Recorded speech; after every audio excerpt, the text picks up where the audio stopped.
Man, oh man, what a soundtrack. Good lord. So that is some World of Warcraft Battle for Azeroth action. Welcome to part 3 of the Undead stream. I'm hoping the internet works a little better tonight. So I'm here in Central Texas and the weather is insane. It's freezing right now, like well below freezing, and it's icing and sleeting and all that stuff outside. So we're gonna go until we don't. So I apologize if the internet cuts off the same way it did last night. We're gonna just jump right in. We're gonna continue on our Undead painting. I'm excited because over the past day or so I've really been dabbling a lot in Corel Painter. It's something I've had since like 2019.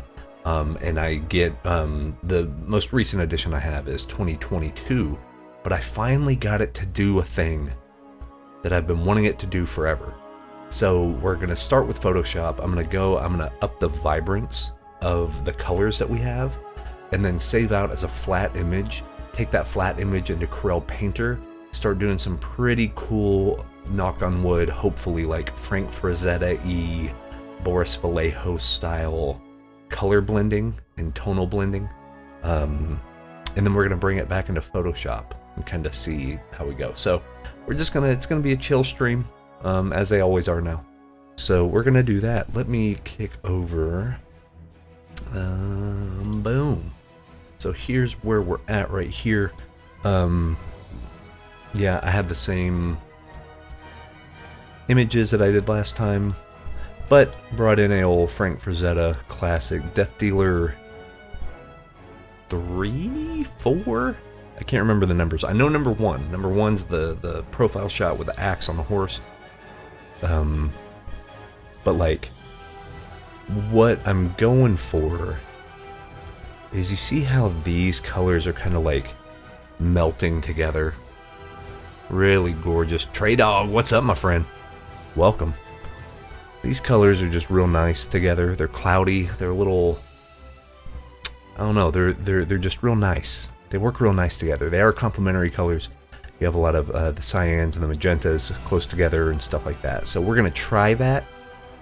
We might even hit it with a little bit of this bright yellow around the focal point, just to really, really push it, you know. But yeah. So we're going to up the vibrance here in, let me move this over here, here in Photoshop.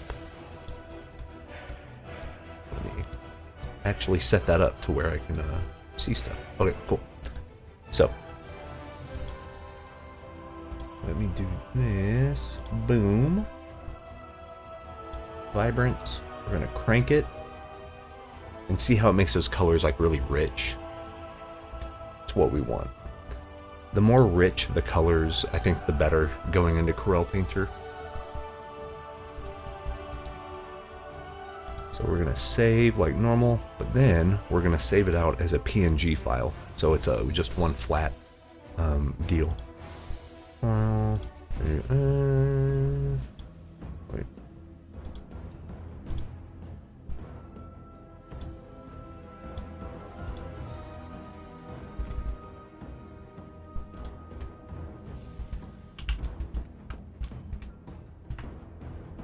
Alright, so we saved it out right there. Save the large file size, that's fine. So now we're here in Corel Painter. File, open.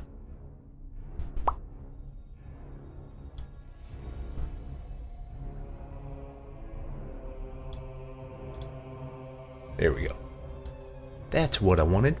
So I have my custom brushes right here for Corel Painter, and they're real good. I like them a lot. So we're just going to come in here and start kind of dabbling, kind of really bringing in this background. Maybe put in some yellows around here. Start mimicking this Rosetta style a little bit.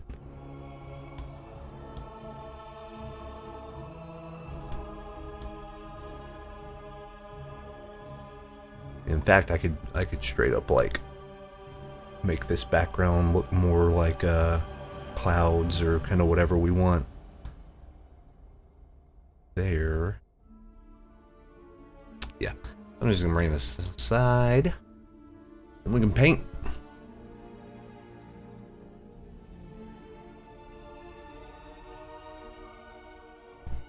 And the nice thing about this being all on one layer is it can there we go. It can all kind of blend together. Oh my god, come on. So this is my one complaint about Corel Painter. Well, I have quite a few complaints about Corel Painter, but this one in particular. Anytime I use my hotkeys, the bracket buttons, to make the brush go up or down in size, it takes it forever to do that. But coming over here and doing it like this, it's still kind of annoying, but not as bad. See the little stopwatch, how it comes up, and then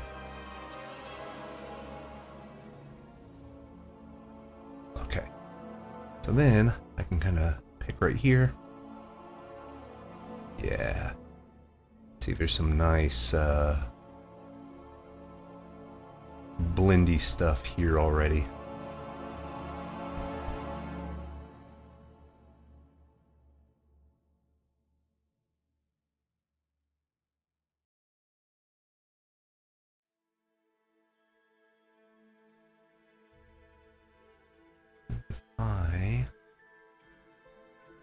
Here. Which one do I want? Yeah, this one's fine.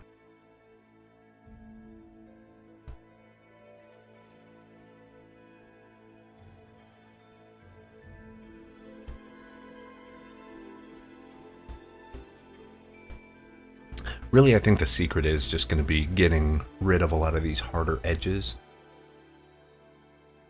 You know?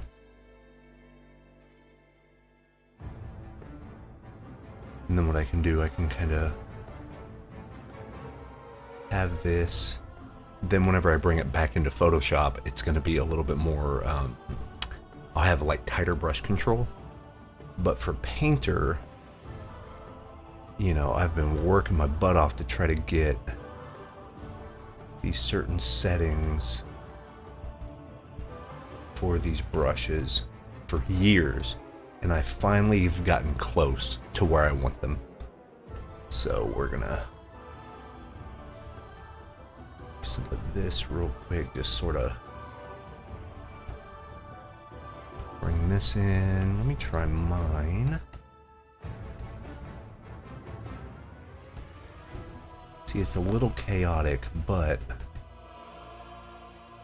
makes for a really nice kind of thick brush look, which I'm definitely into.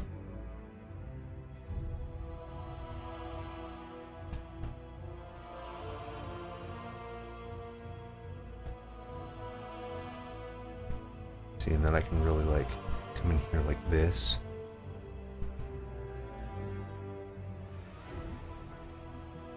Oranges. Maybe I can even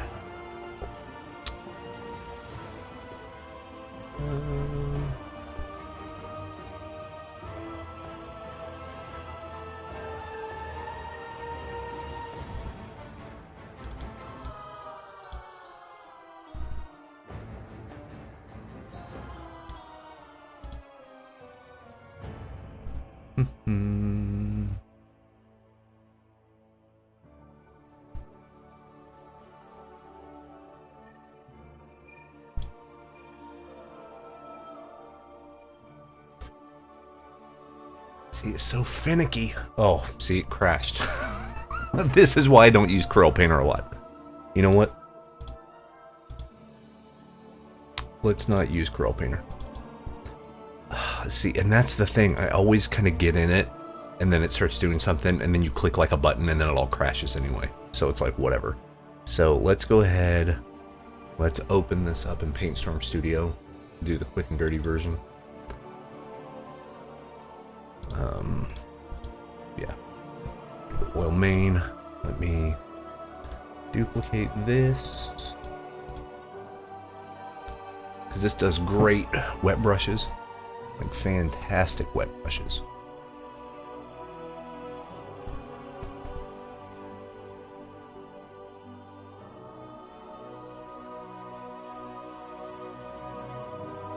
And really, I think my goal tonight is to get rid of a lot of the line work. Get rid of the darker lines.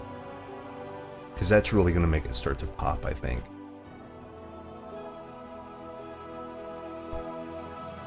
And we can even,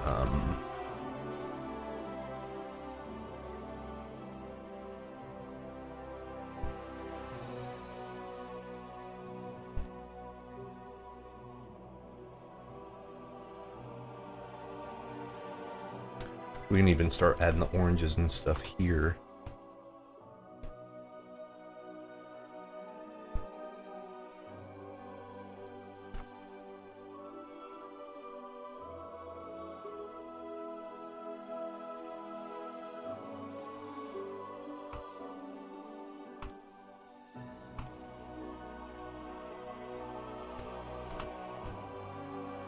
See, because my favorite thing to do, this is my favorite thing to do also in traditional painting. It won't make a lot of sense, but see like this brush stroke right here? How it's taking two colors, and because like some bristle has more of one color on it, and whenever you smear it down, it like does this blended look. That's what I'm after. Like, let's see if some of these, see these are a little more rough, but like this one. So you have the green and the purple in one brush stroke. So it's a dirty brush. This is what happens when you don't clean your brush all the way. But it really adds to that that effect of traditional painting, which is really cool. So if I do that, then I come up over here, super bright.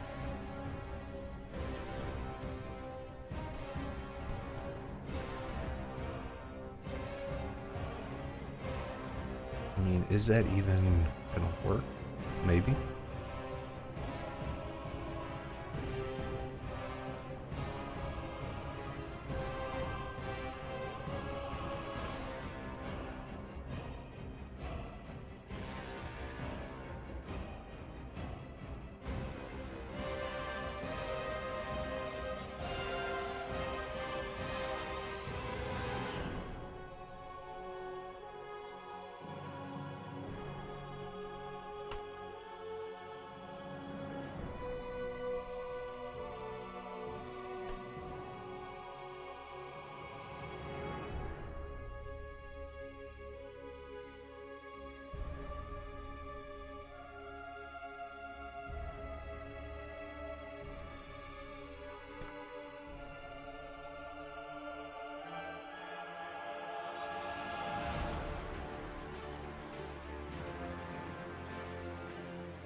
The nice thing about PaintStorm Studio is it's fast. It's super fast.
I think getting rid of these dark lines is going to be pretty good for the readability.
I don't know why that has the eraser next to it, because it's not an eraser.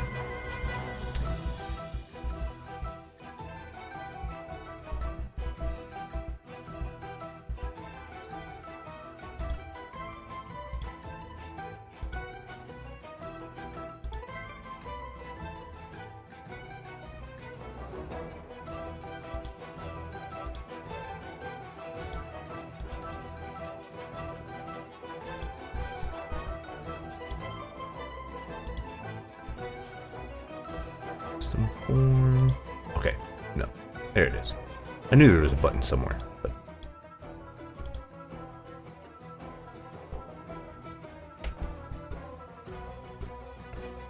there it is.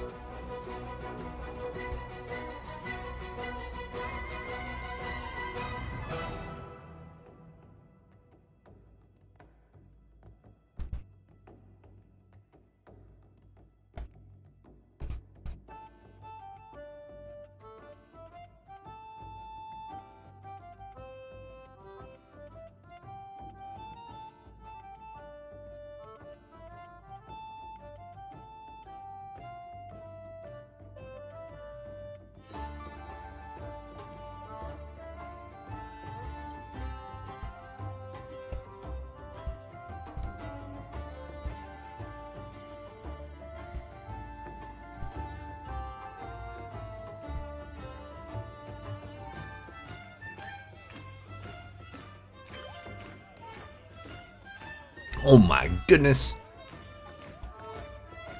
Saren Art, thank you so much for the follow. Appreciate you.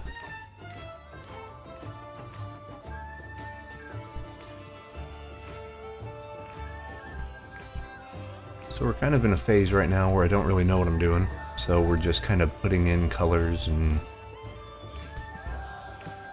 hoping to figure something out.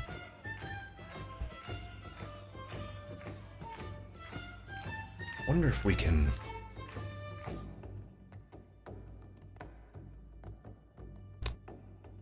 like narratively tie in this yellow and orange, and because right now this background makes no sense. It might look kind of cool, but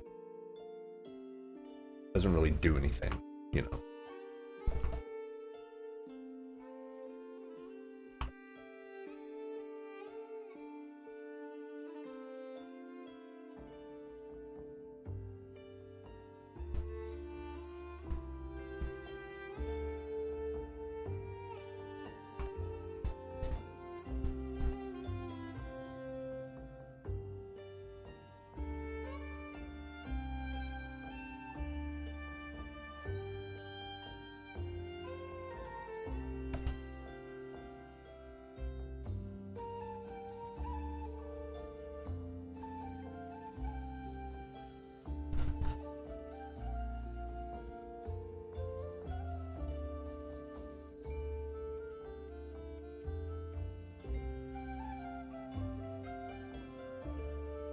See, what I'm learning is a lot of my favorite brushes now have this nice ability to be like a really wet brush, but depending on the amount of pressure put on it, can make it a little bit more of a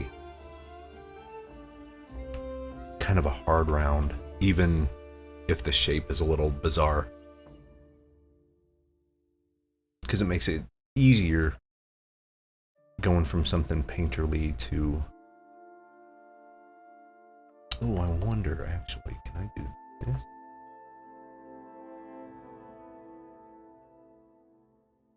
Do that one.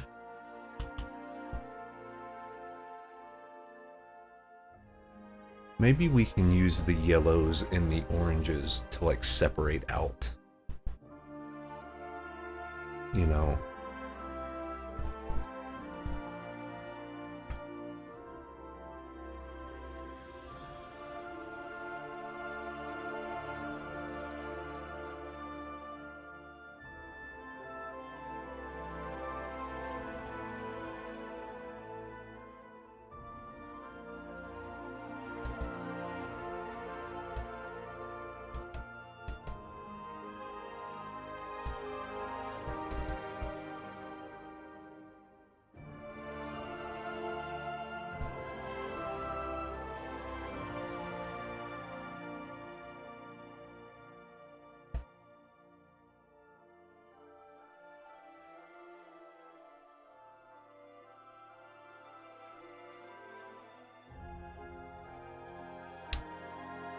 Wonder,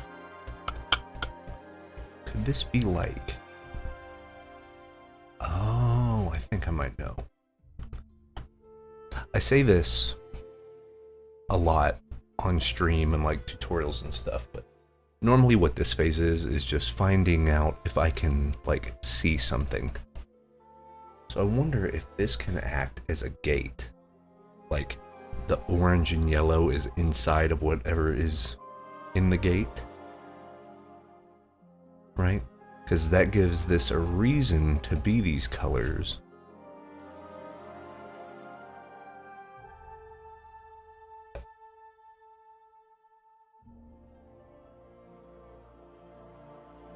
And then we can like, as it gets further away, like blend them out. You see what I mean? And like,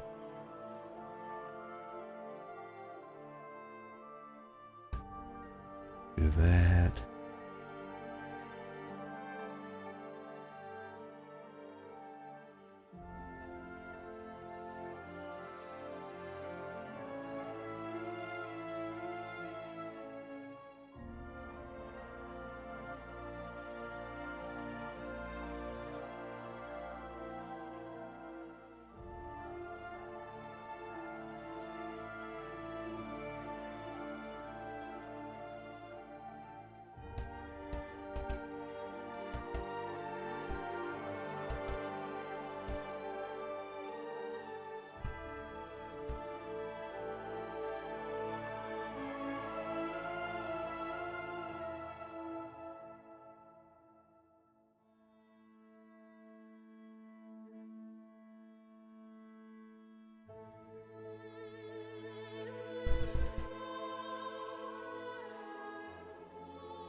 So right here, I'm just kind of like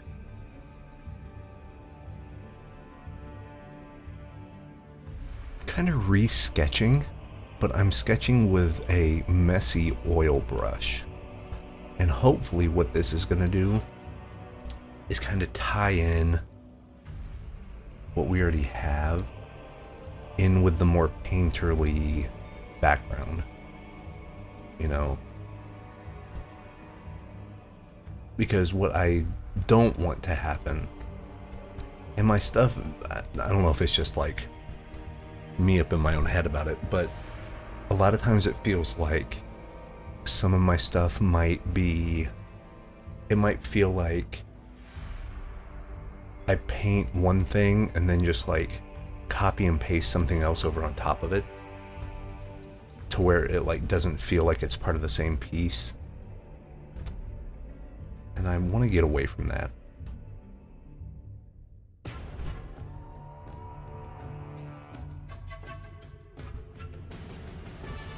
Like, I want everything to feel pretty cohesive.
Now I'm just kind of editing the hood.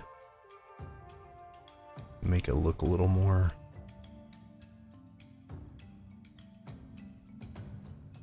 I don't know, like it belongs a little more.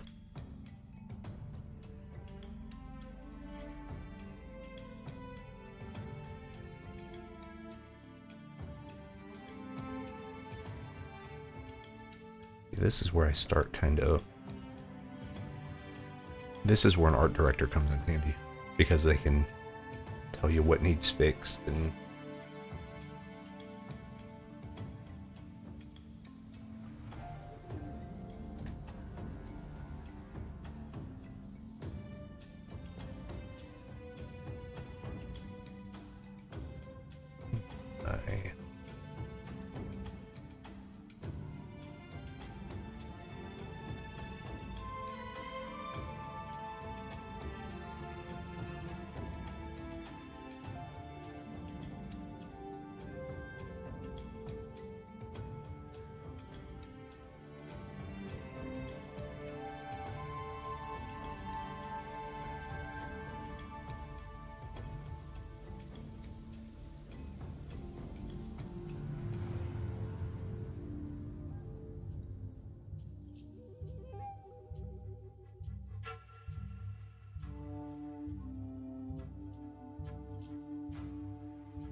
trying to get some like cast light or like cast shadows.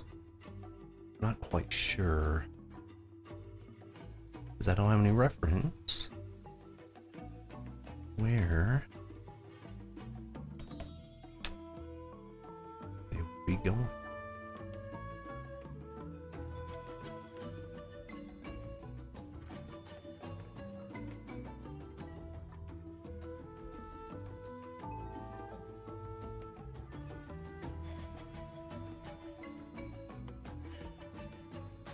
I guess I need to find out exactly how he's lit, because that's going to tell me where the shadows go.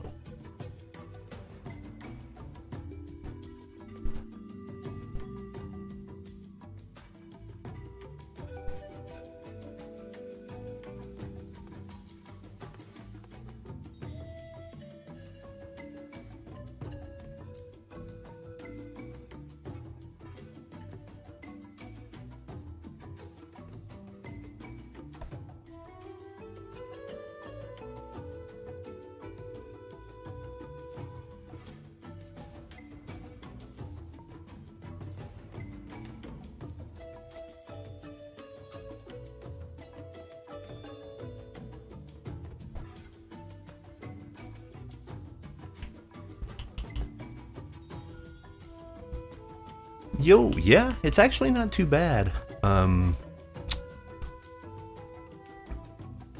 I'm kind of like between 3 monitors here. Plus, since I'm right-handed, I can like almost like lean and like keep my arm on the desk right here. So it's not bad. I guess I'm just used to sitting this way because I sit this way a majority of the time I paint.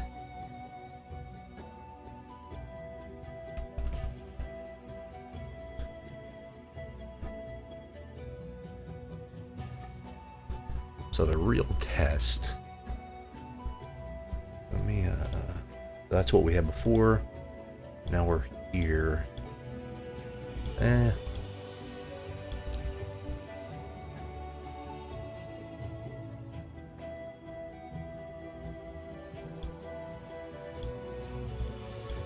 the nice thing about doing its own layer is you can always just like delete work.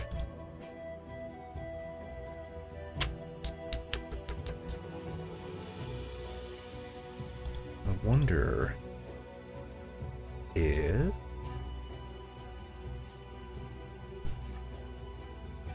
this kind of yellow shape doesn't, I mean, it definitely doesn't make sense, but like if we made it just a pure diagonal, like how this kind of comes up and we can just follow it, and then all of this is yellow, almost like we're splitting the difference of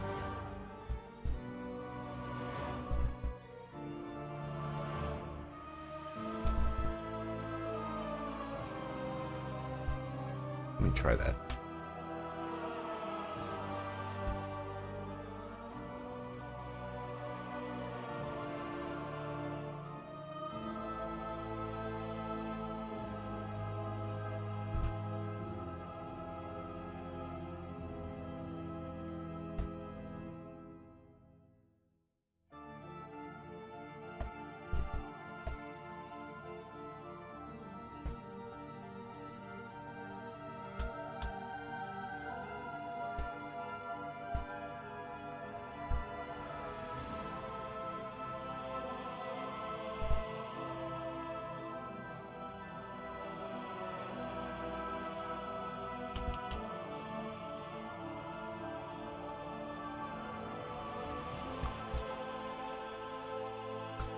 That's an old Caravaggio trick. Super hardcore diagonal highlights.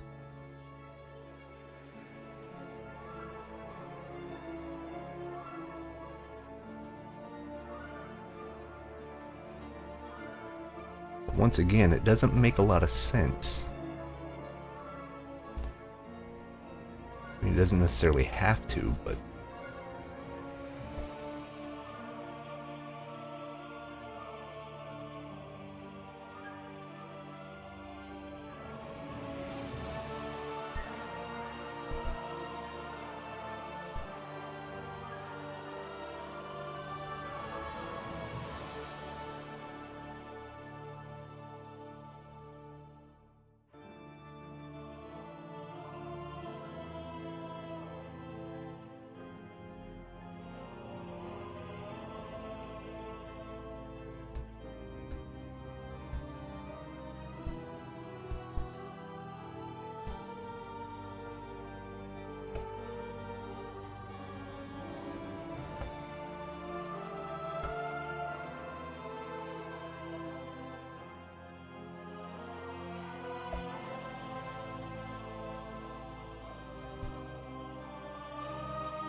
Yeah, this is the part of a painting to where I have no idea what my end goal is.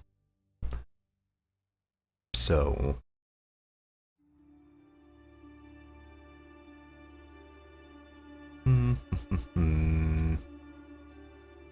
Zona?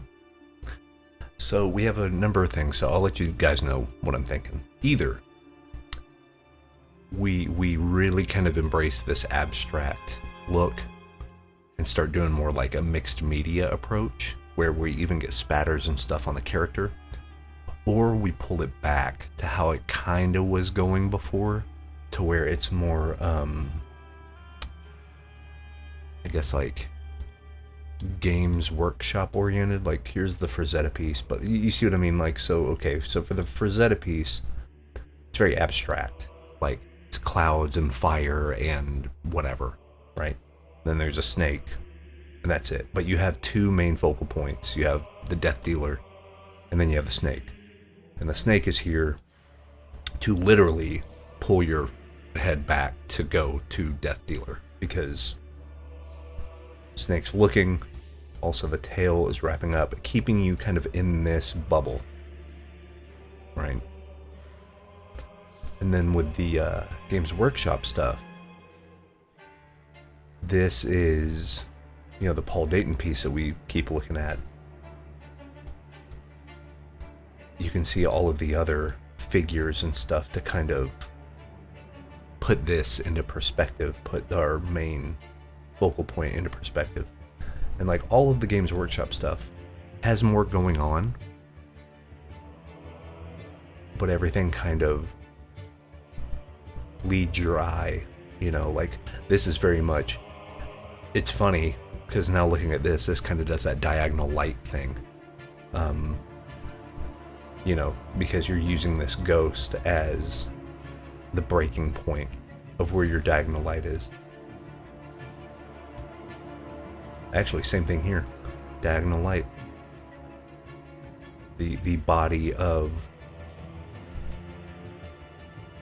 this looks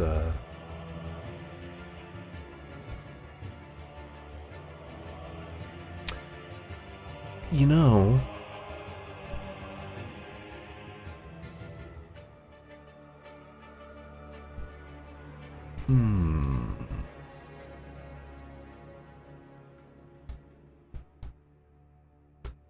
I was eyeballing,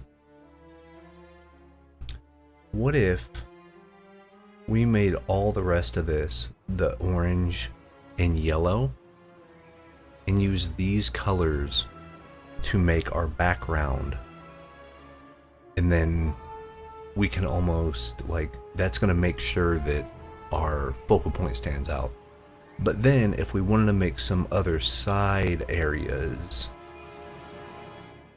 or some you know, structures or whatever, they can start blending from this kind of purple green into the orange yellow. So you have the cools of your main focal point going into the warms of the background, which is kind of a weird thing because normally you flip-flop that. Whenever something's closer to you, it's usually warmer, and because of air and atmospheric perspective, as it goes back, it gets cooler because it goes more towards gray. In fact, let me try something.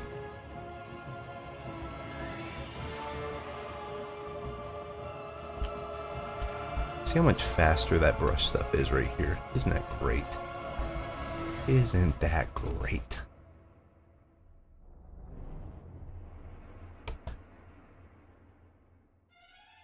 I'll say the nice thing about working as an illustrator is you do not get too attached to your work. You can, like, kill your darlings at any time, and, you know, just whatever serves the piece better. But does that look better or worse? I do not know. But if I hit this with a white, hit this with a white, then if we start busting out some grays, gray is a great way to go in between your warm and cools. So if it's like Like here's, you know, another like soldier.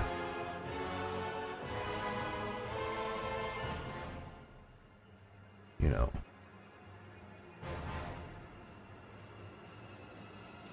Gray is like a secret weapon. People are scared of gray, and you shouldn't be.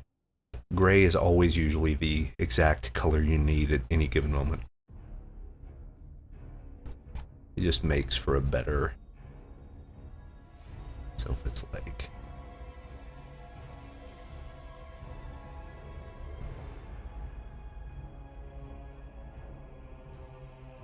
Then you can do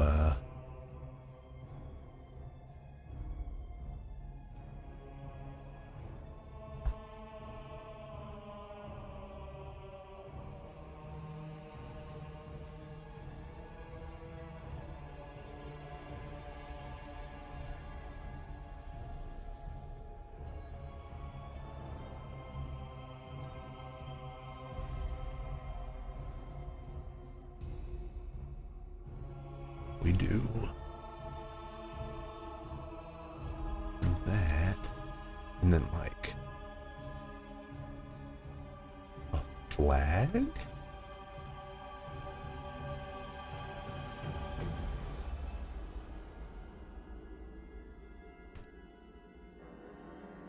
then you can have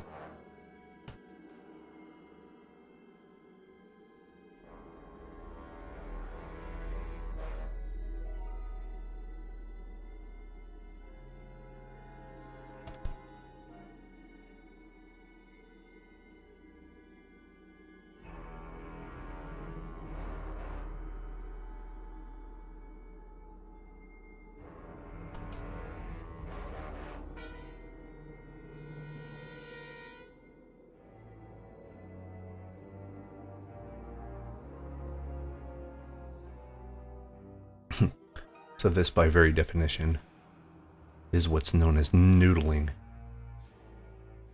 I have no idea what's looking good or what's not.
Dark back, but now it's funny because the background is so saturated that like the rest of this looks kind of dull. But I think we're getting some.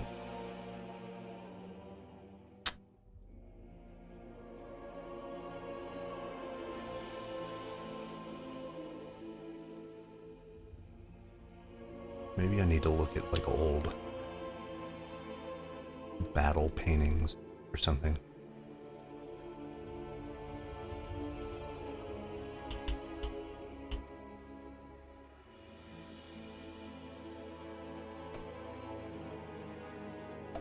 Yeah, something like this.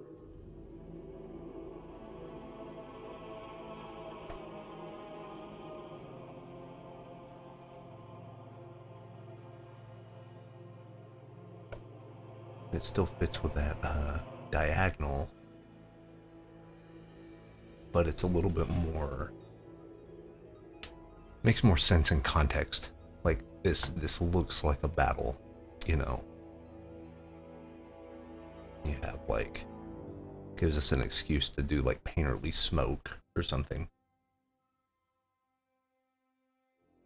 And like,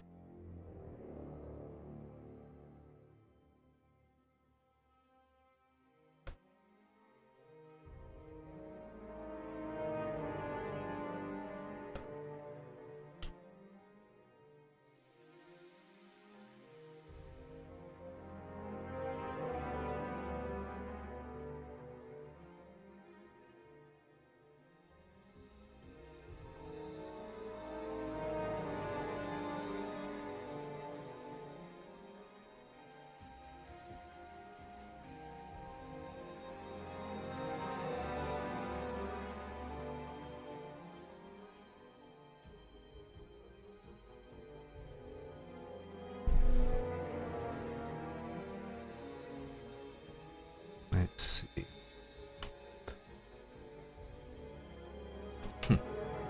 Yeah, maybe he's not.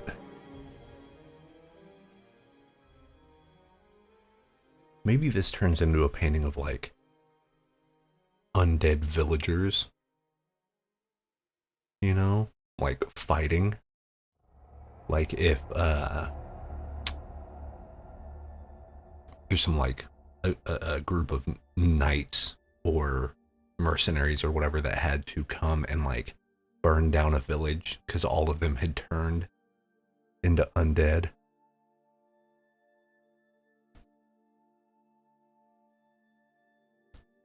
Something like that. Because I'm just trying to make sense of like what we're looking at narratively, you know.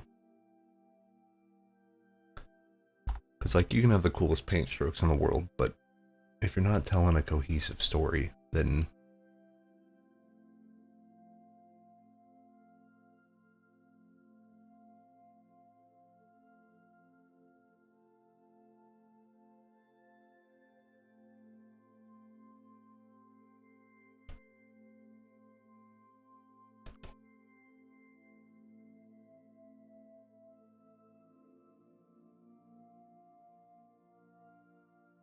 you know, could do.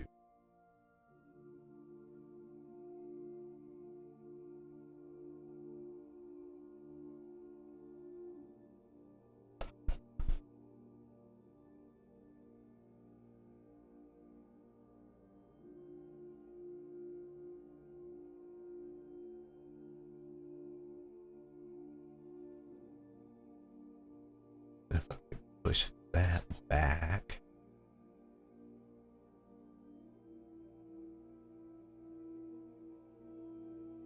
Reads a little bit more like what I was looking for before. We like desaturate that.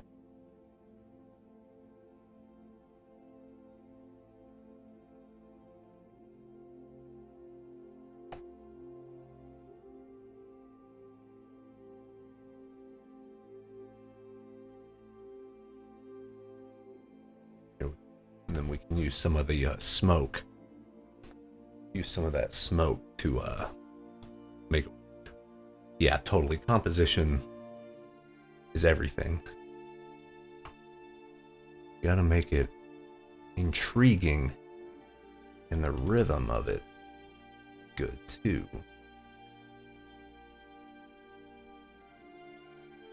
Before any of the other stuff works.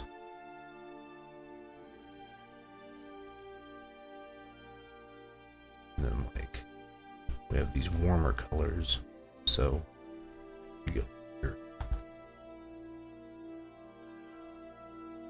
Yellows and start melting those into here. But really what I think I'm gonna do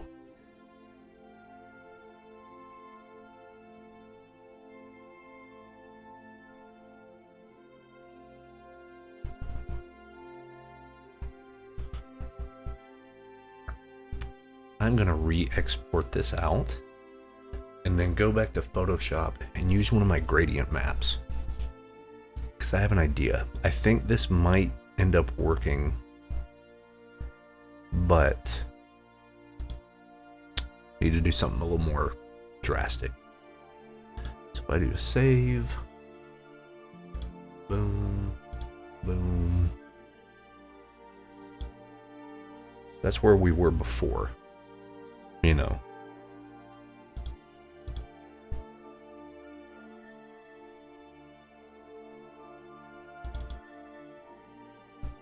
This is where we're at now.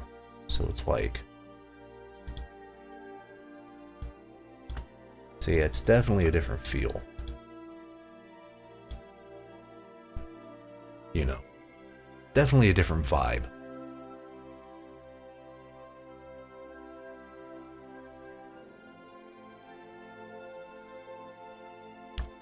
I mean, push comes to shove, I can do 2 different paintings. Like, that's fine. You know, like, make a different take on the same idea. You have one that's really the ghoul stuff, which is this one, and then you have the other one, which is more of a, this actually reminds me of a magic card. I'm surprise, right? God, what magic card is that? Is it from Baldur's Gate? Let me check real quick. LTG art.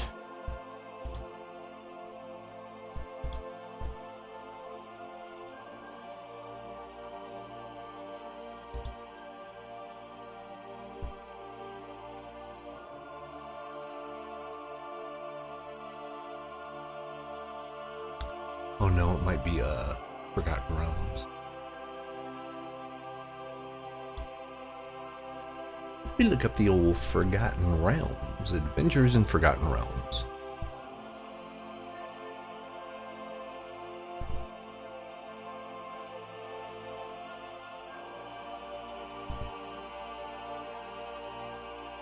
Oh, funny. Here's one that's kind of interesting. Let me bring that up. So here's a Alexi Breclot piece. Huh. That has that same type of vibe. That's funny. It has kind of the darks, purples and stuff, so you have your coolers right here and then you have the warm in the back. But that's not the one I'm thinking of. The one I'm thinking of is... Was it not in... It had to have been. I could have sworn I saw it. It's a guy, a villager, like...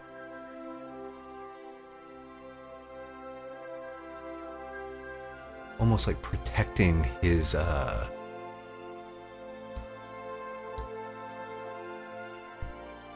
his city. With like a, what's it called, a ballista? Might be called something ballista, hold on.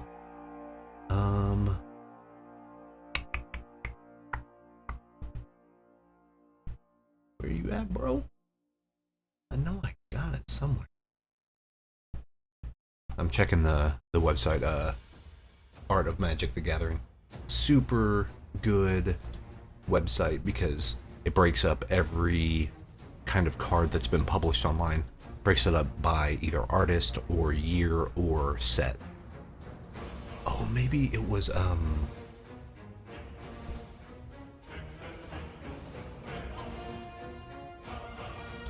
maybe it was Innistrad.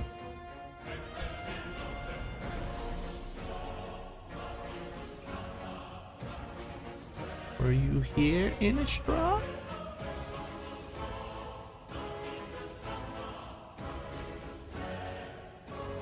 What's up, Marco?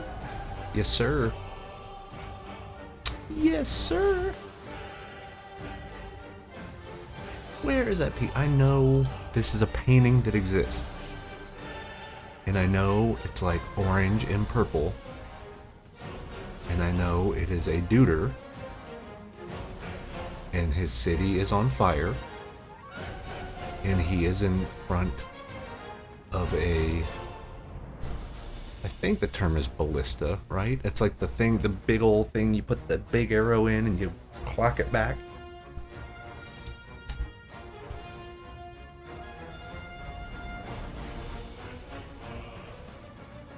Okay, this is gonna drive me crazy. I know this is like the most riveting me searching a website for a picture, but I promise it's worth it. Because I need to see what... There it is. Yes, I knew it. Okay. It is a Thomas Ducek painting. It's from Innistrad Crimson Vow. Ballista Watcher. I knew it. I knew it. It's this one.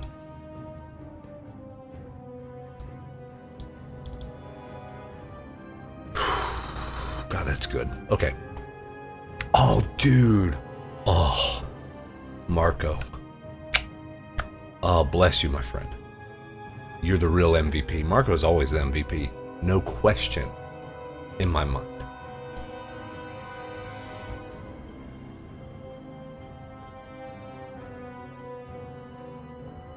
So what lessons can we take? Well, the lesson we can take from Marco subbing is that he's the real MVP. But now, what is a lesson we can take from looking at this? It looks like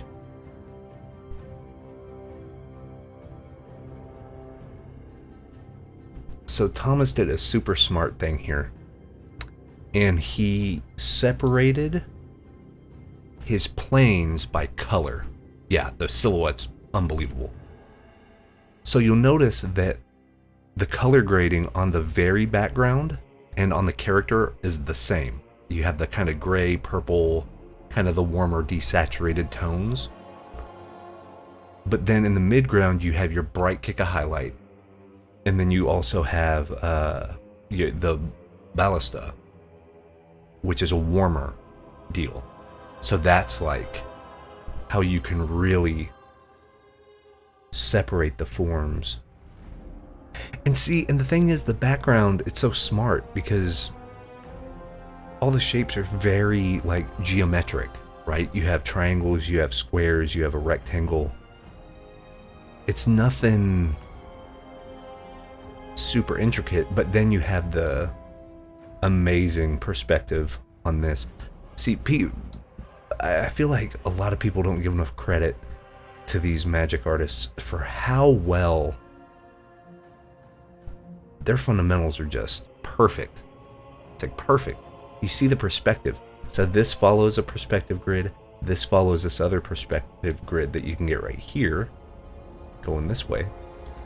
And then this perspective grid is the one that the houses are using, right? So you have this like X, which is adding depth. And if we compare that to mine, there's nothing... Yeah, you kind of have a repeat shape.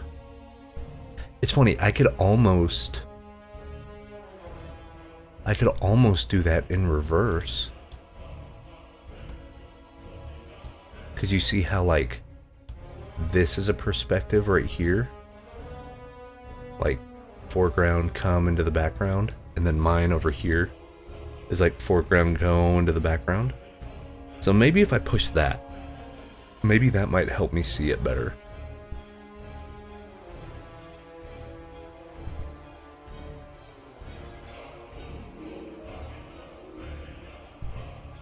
But really what I was coming in here to do is this.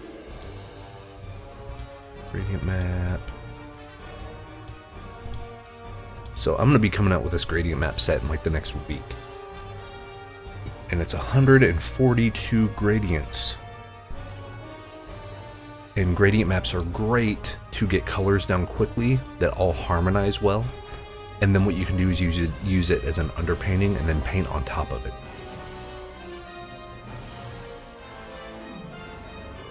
So we'll kick this in high gear. Check this out. See, it looks weird, but that's because we need to change the color mode to see, overlay works pretty well, but you can also change it to color, and you see how it makes it monochromatic, really good for an underpainting. But like overlay looks good, soft light looks good. Actually, I think overlay looks great. That already looks better because you get those purples that really, it starts driving it home. You know what I mean? Like, it's that mother color. But there's so many that we can choose from here. So it's like, it depends on the vibe we want, on the feel that we want.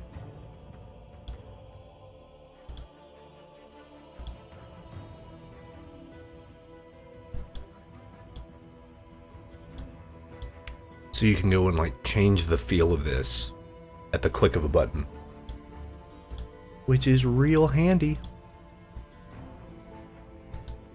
See, that's pretty dope. See, these colors are really weird, but I kind of like that. Like,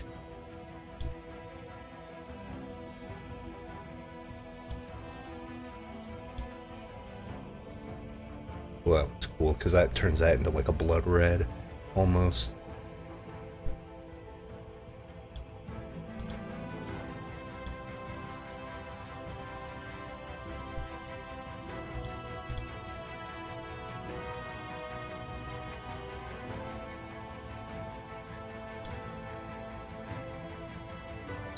What's interesting, you can also do this. So like, let's say I can dig this, the pinks and the purples and the... If I do that, click OK. Let me come and mask this out with a soft round.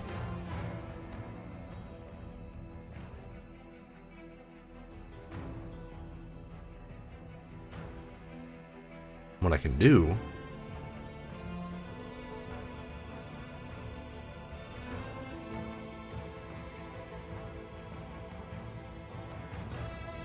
is essentially erase the parts that I don't want to follow that grid, or the color shift.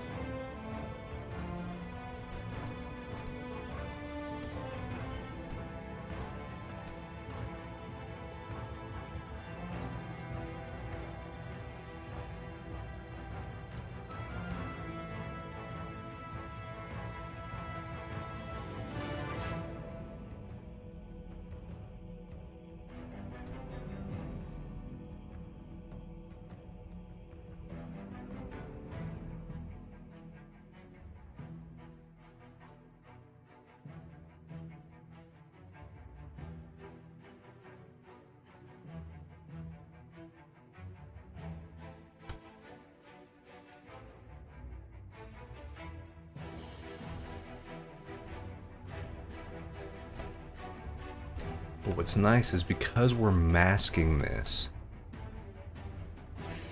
I can also go in and here, let me actually mask this so it'll...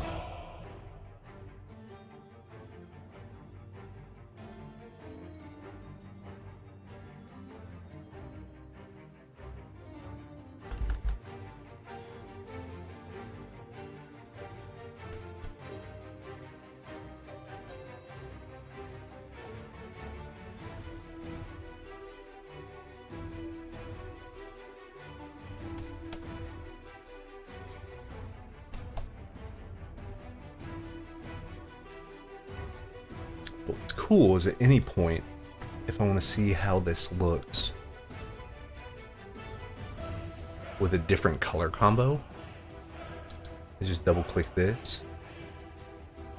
And you'll notice I can come in and change these gradient maps again, but then wherever I've masked out is going to stay this color. So we can do like that. That. You see what I mean? It's a real quick way to work.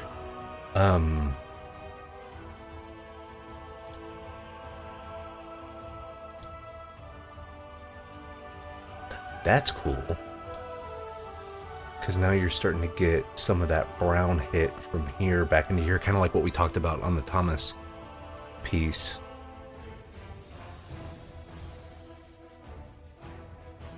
That's cool.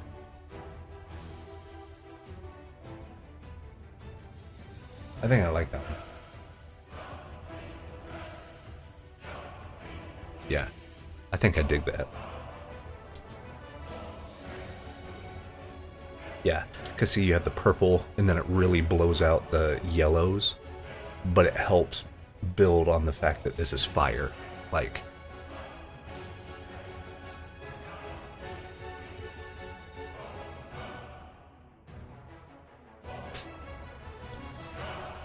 and if we wanted to make it more subtle, since this is a gradient map on its own layer, you can always lower the opacity. Because see, this is what it was when we brought it in, right? This is what we had. But then here,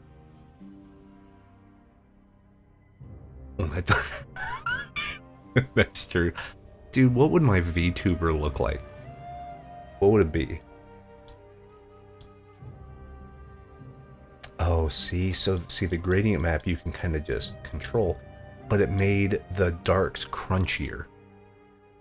Made these a crunchy, that makes sense. That's why. Oh, yeah. So that was my problem.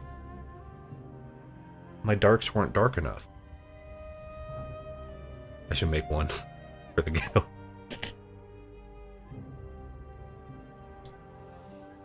What if it's like a banana or something? Like it's not like an attractive furry or a anime waifu or whatever. If it's like a Mr. Potato Head.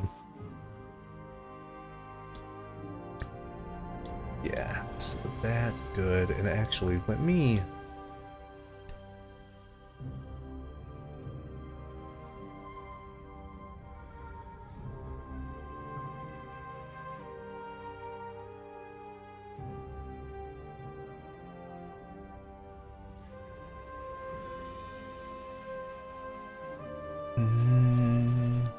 let's make that lighter.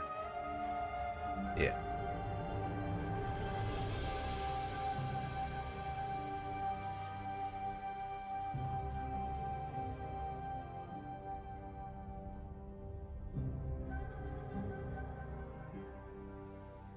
That lighter.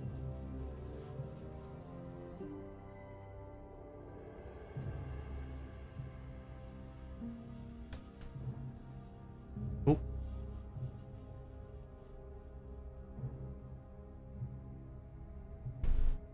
And then we can even snake in the cardboard.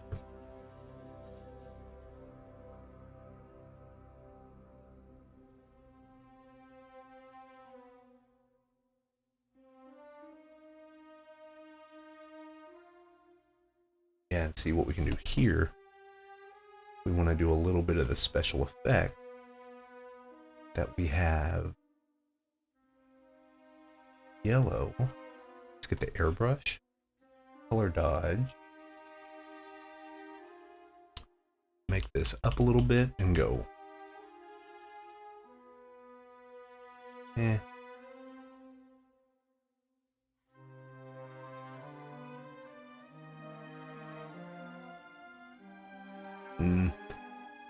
The thing with color dodge,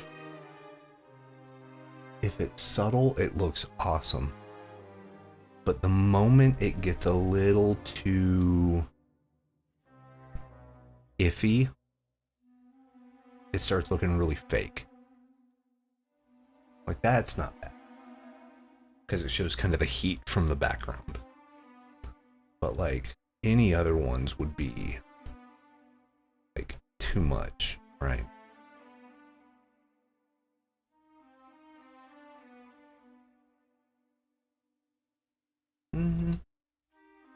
Yeah, that's fine. That one's fine. Okay. And maybe this doesn't need to be a scythe. Maybe I can make it like a rake, and that will help with the perspective stuff. So, select all, edit, copy merged. Paste. So let me also do select all, edit, copy merged, edit, paste. Okay. So, this just goes to show how drastically different color lookups and different saturations and brightnesses and shifts. Like, there's what we started the stream with.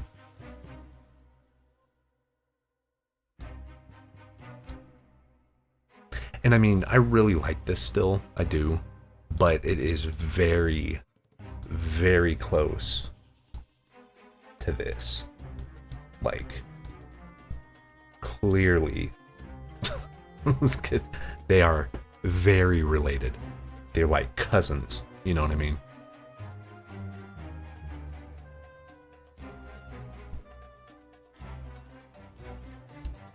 But then like this is becoming its own thing, which is cool.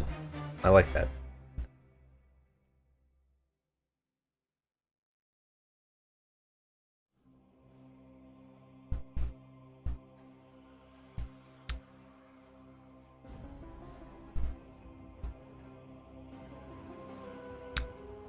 And this sounds kind of funny. I don't know if I like the hood. Like, with this one, the hood totally makes sense, because it's like Grim Reaper 101. Rendition, X-Men #1. Oh, the connecting cover? Let me look it up.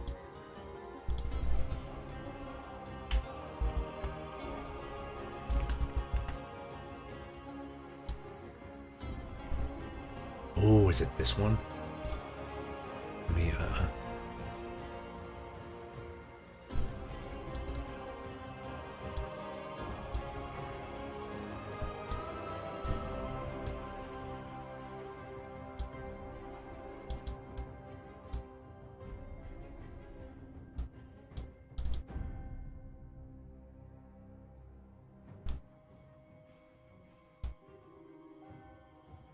Jim Lee's a monster.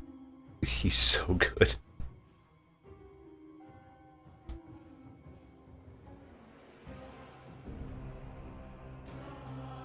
What's so funny to me about Jim Lee is how effortlessly he will make the most insane poses.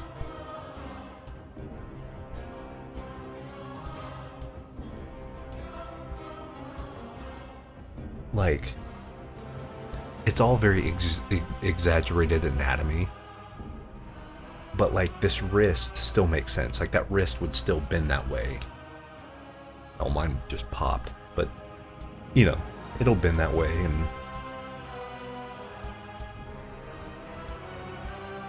that's so cool. It's like the coolest thing.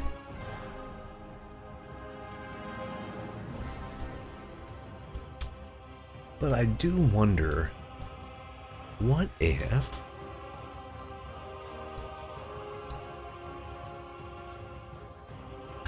it's crazy. He does live streams, you know, or he'll do like TikTok or Instagram videos or whatever. He'll just have an ink pen and just be kind of doodling. And he's like, yeah, I got 20 minutes to spare. He'll do essentially a cover in 20 minutes. It's ridiculous. But I mean, that's, like you said, if he's got that much work ethic, like if he's done decades of amazing covers day after day, week after week, like, that's where I want to get. I want to get to where, like, I can turn on a program, I can get out a sketchbook, and then make you something that would be, like, publishable ready immediately.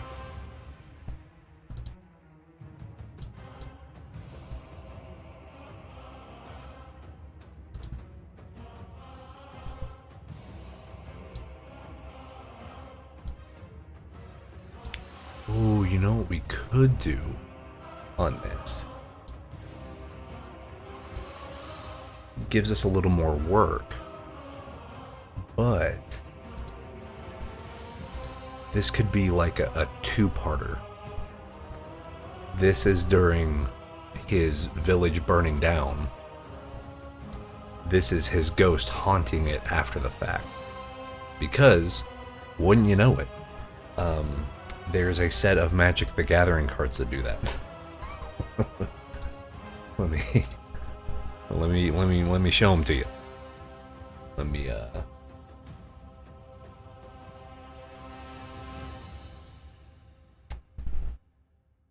and it's a super cool idea, and it's done incredibly well.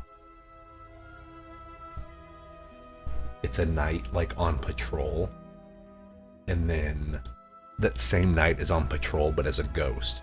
It's really cool. Look.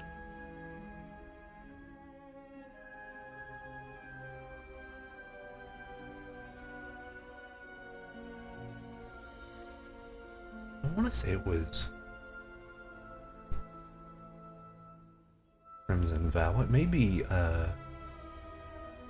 Midnight Hunt.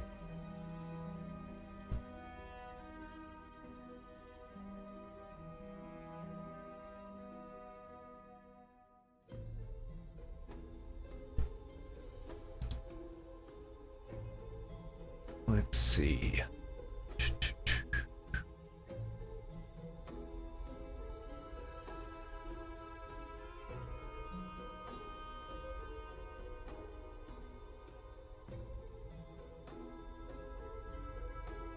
Yeah, maybe I think it is Midnight Hunt. It's either that or I always get the Innistrad set and the Forgotten Realms set like confused because they came out back to back. So I remember like some of the cards, like one of my favorite Randy Vargas paintings came from the Forgotten Realms set.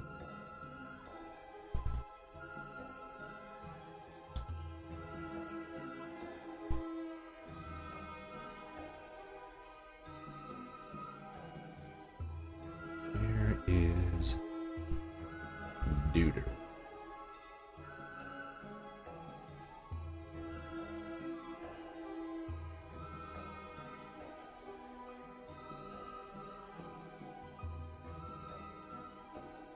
Yes, here it is. Okay, here's the double set. I found it. They are both by Chris Rollis. I'll drag them over here real quick and then show them.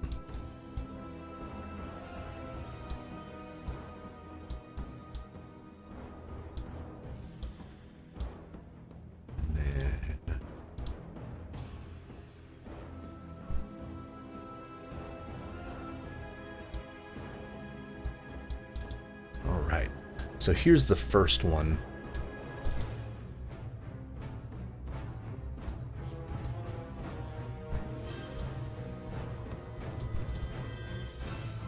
Where you can see kind of the beauty of it, right? And then here's the afterwards. So like, it's a smart way to make a card because you also get the same background. You just have to draft it once, you know, because you have this with the overhangs and stuff like that, and then you got yeah, like the dilapidated, busted up stuff. That's a really cool idea.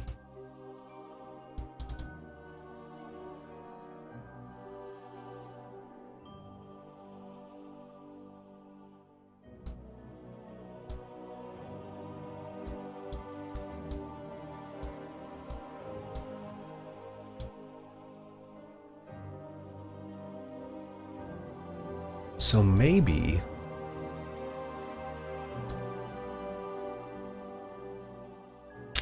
I think I might know what I'm going to do here.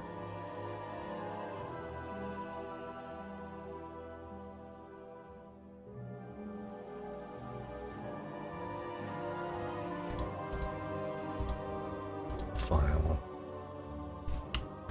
Dude, go to save.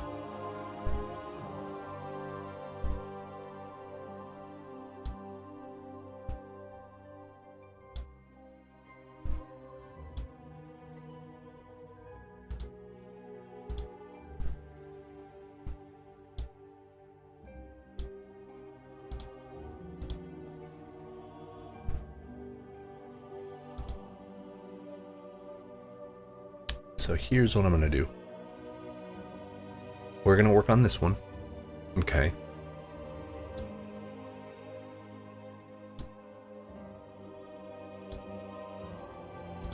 File open.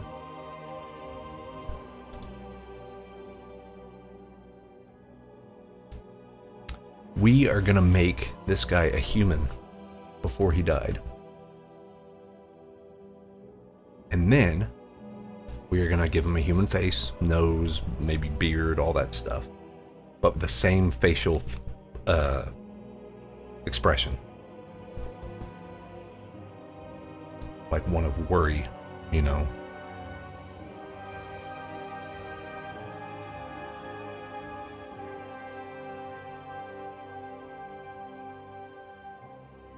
Color. So it's the same value, just a different hue.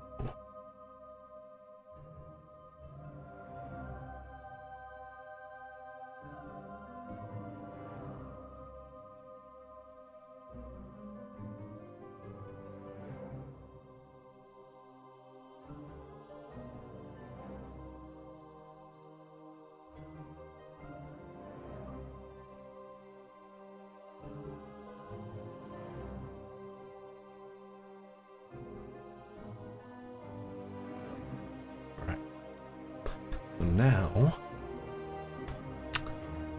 we're going to test how good my skull anatomy is. Lord knows I've painted enough of them.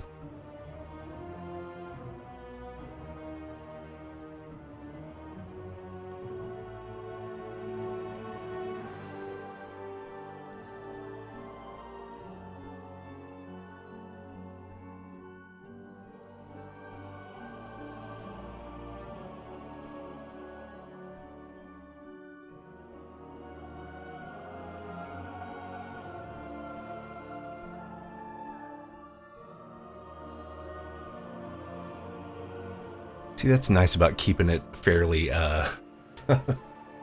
keeping it a fairly, human-looking face anyway, is it doesn't take much to, bring it back, you know, bring it essentially back from the dead.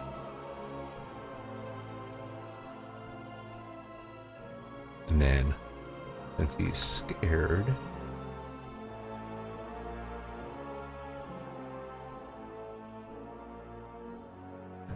well, too much.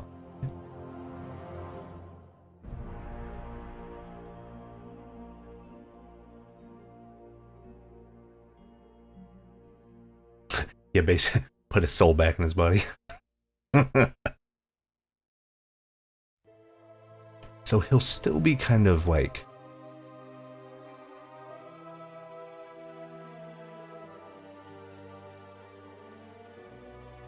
an older gentleman.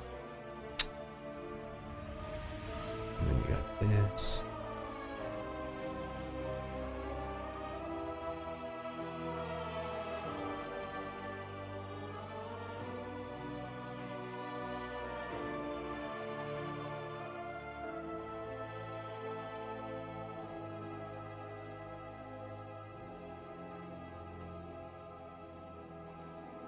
We should probably give him his teeth, right?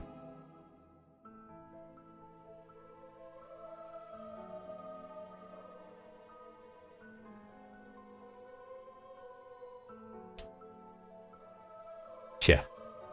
That's the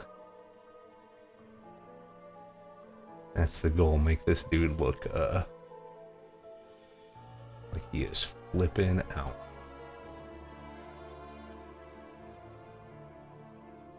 It's funny, this is very much the style I do for Varia. Because they're going for more of like kind of the very expressive comic book look. Which is actually kind of hard for me to do. Like, I've had to really kind of study the Jim Lees and the McFarlanes and J. Sean Alexander and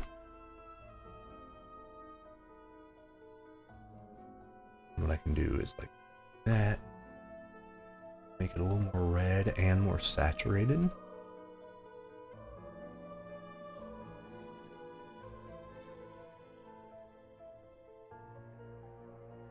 He's gonna have a little bit more like life in his eyes, you know. So it needs that little bit of that little kick of warmth. And the same thing on the lips. Because if you want to give your figure a little bit more life, there's something called the power T. Well, I call it like the T zone. And it's basically your eyes, your nose, and your mouth. That T shape. Make that warmer. Make it more orange red than the rest of the face.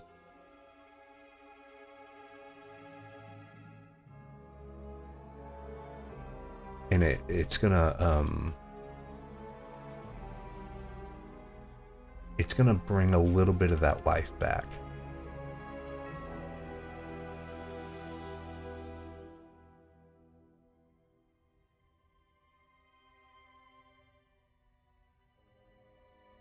And also, dude's face is like very exaggerated. Yeah, the thumbnails of YouTube people.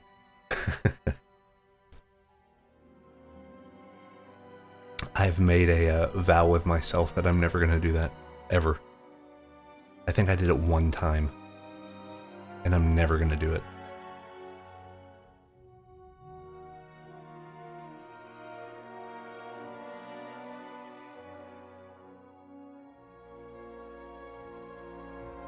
And let me.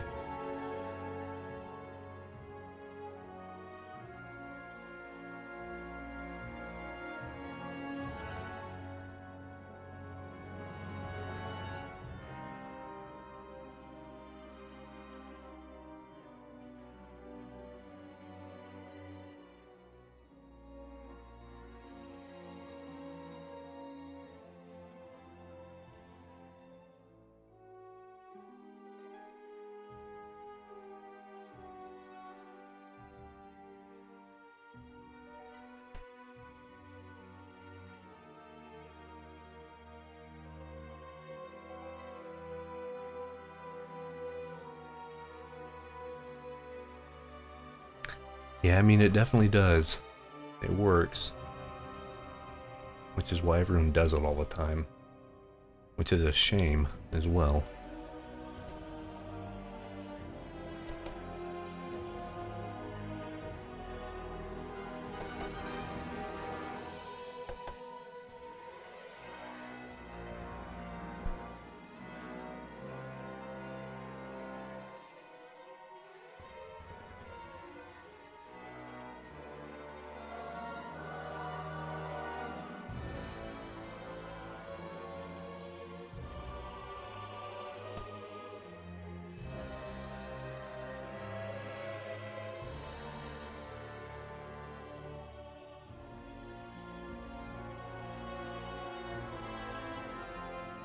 Some of that yellow for a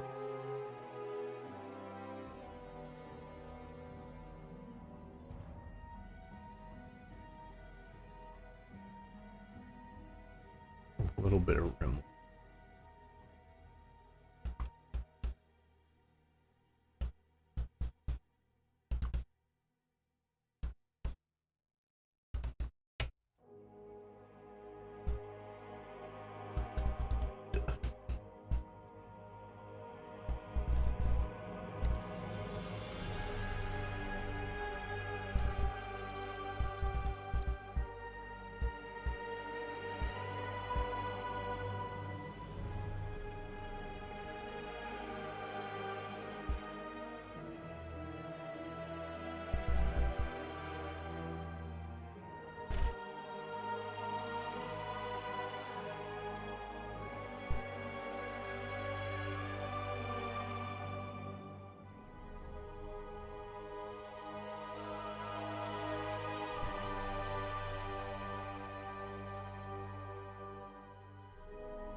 There we go. And then what I can do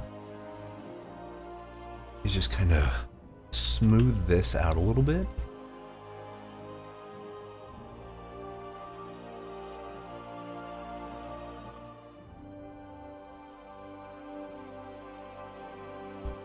Because it's less,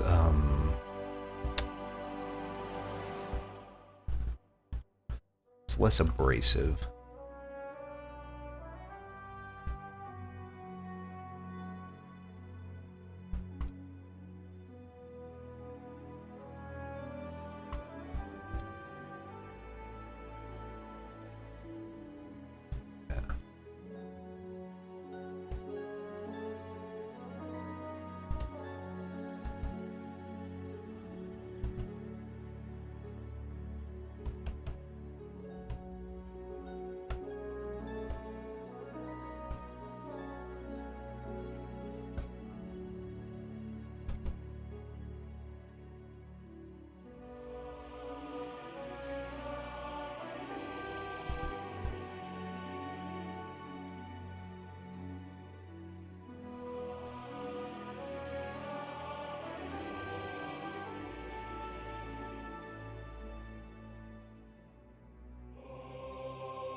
And then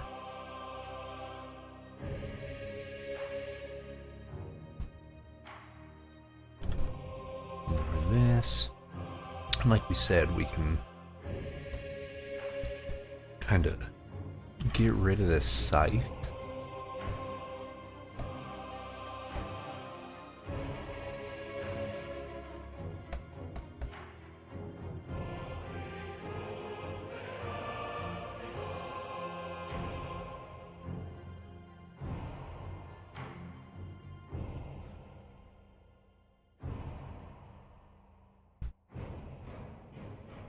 And make it like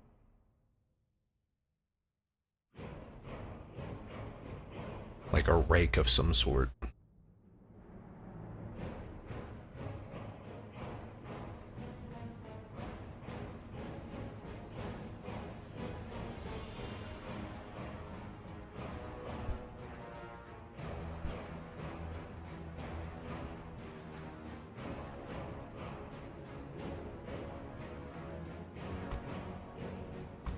That's another great thing about working really loose with brushwork, is you still have plenty of opportunity to just kind of like sketch around.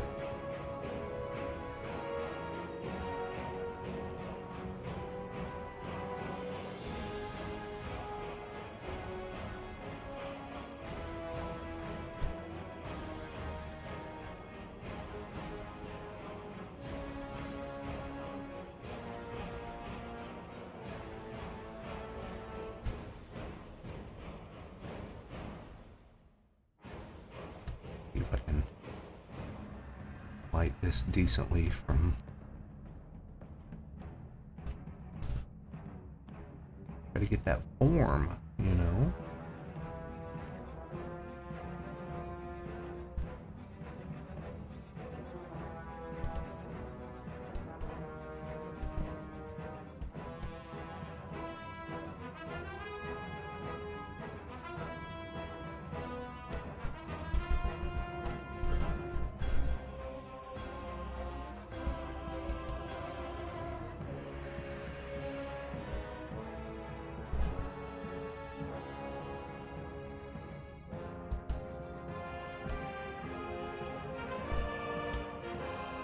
It's a little bendy.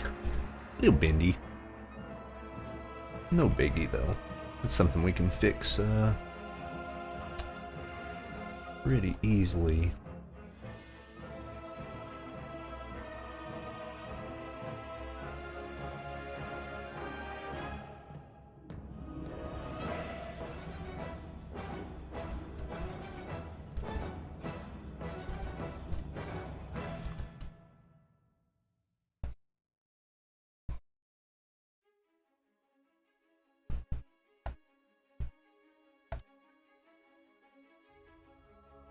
So I think for this stream, we'll kind of finish this guy up. And then next stream, we can knock out our original duder. And that way we don't have to make the, we don't have to make the choice between which we like better, because we'll have both. You know what I mean? Also from here,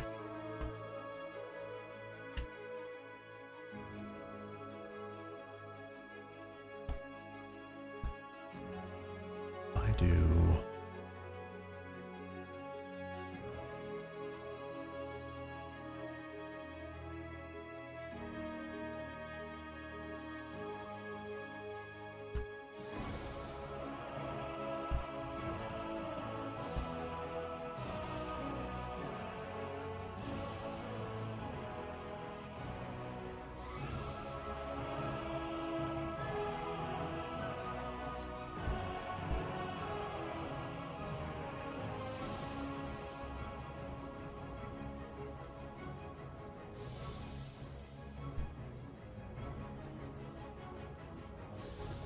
Really, that's just to bring a few things closer to the forefront.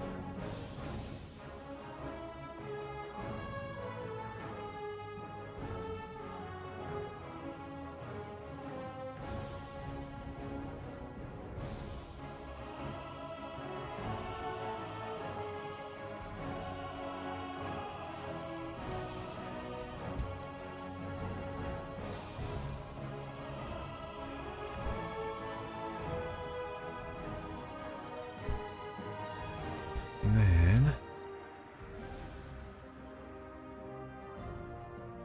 coming to the underside of some of these and hit it with this orange. What it's hopefully going to do is tie our character in with the surroundings.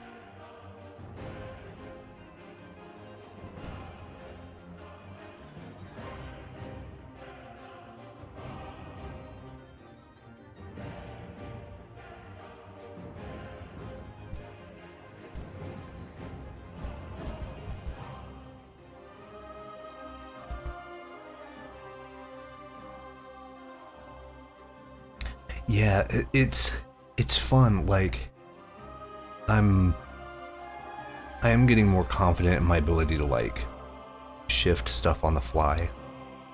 But it's also a really good skill to just develop.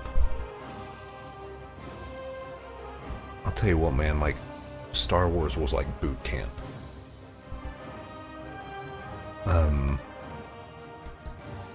You just kind of had to make it work. You know, like if something wasn't working, you needed to change it.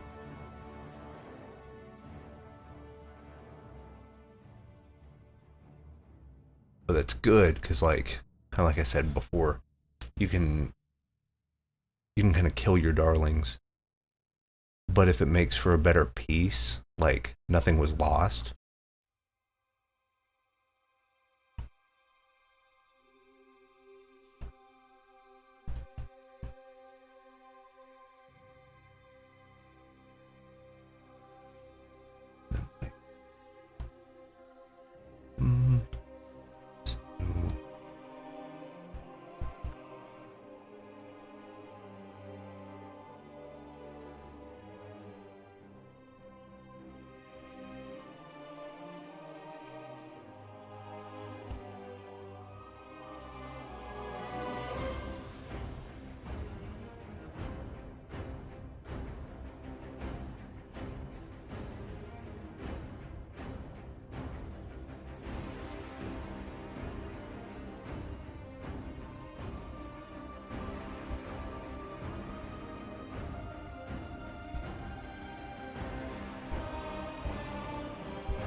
Gayad, welcome. Thought I heard the little chimey. Hope you're doing well. Thank you for the follow.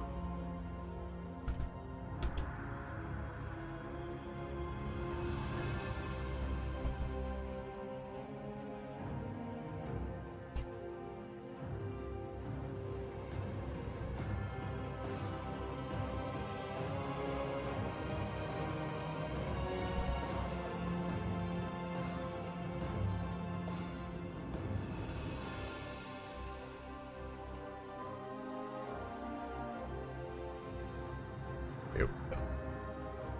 Something like this. It's getting there. It is getting there for sure.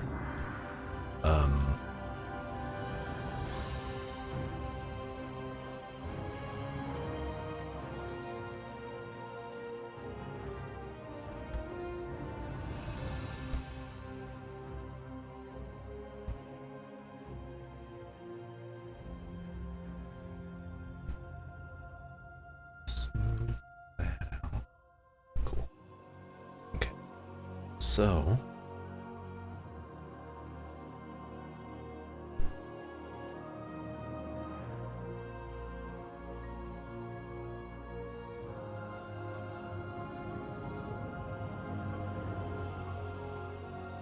and then kind of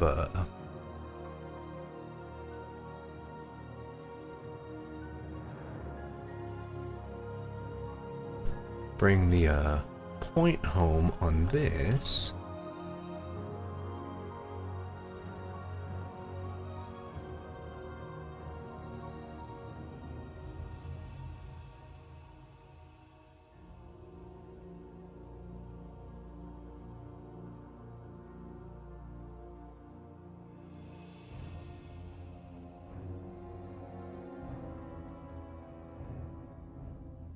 I can make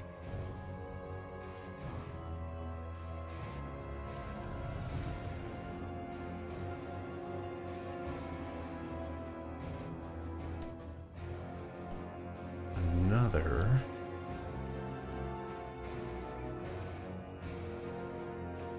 Let me make this flag a little bigger.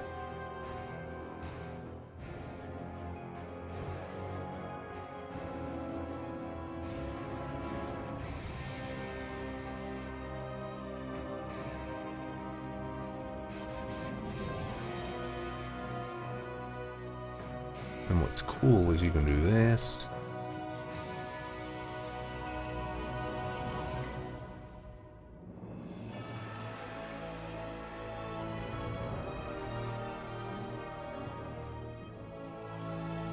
And then just with paint strokes, you can make the flag look a little more dilapidated and like see-through.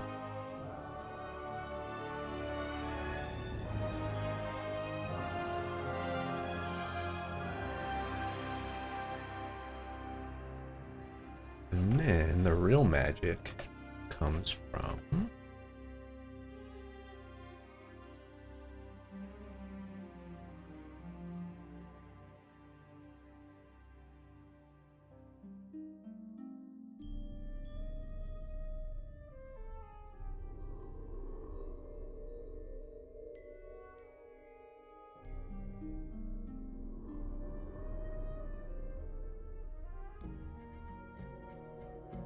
that. And the secret is kind of smooth out, brush stuff right here.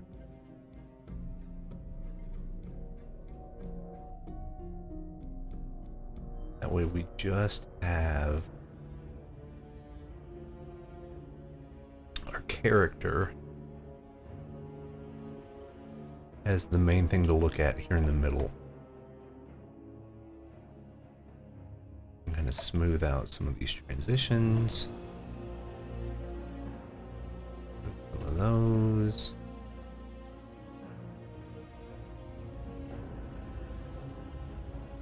That a little bit. And then we can bring it into Photoshop and really drive it home.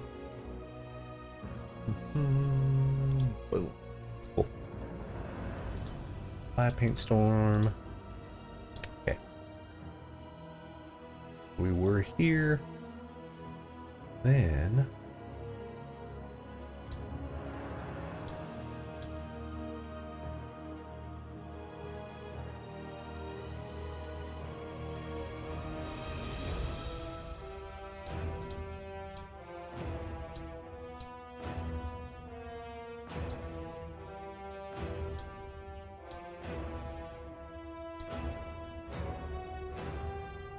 So here's what we had before we went back and did the refinement.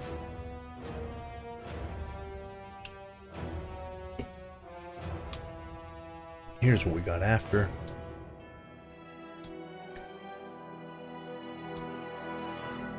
And this is what we have compared to what we did have at the start of the stream, which is that.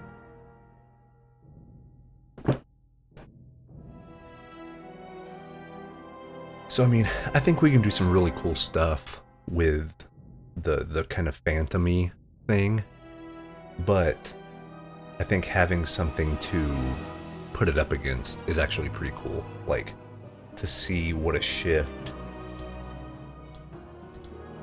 that can be is really interesting, I think.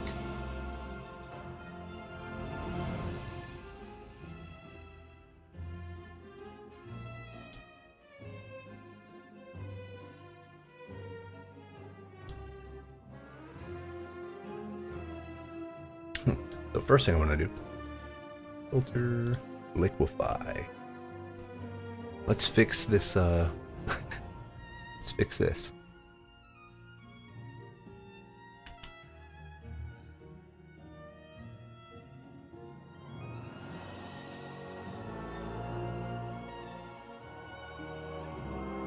It looks a little weird. We're gonna paint over it, but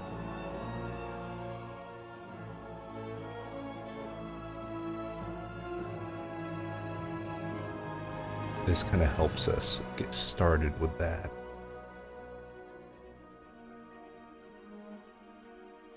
Is there anything else? Do I want his mouth smaller? Like...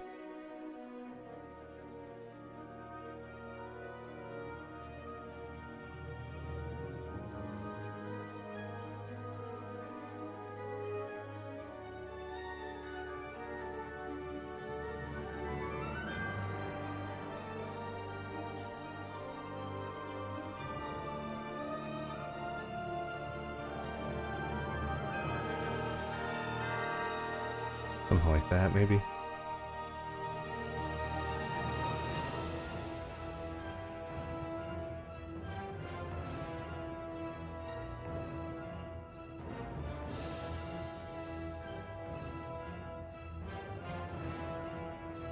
And then we can grab our draw blend.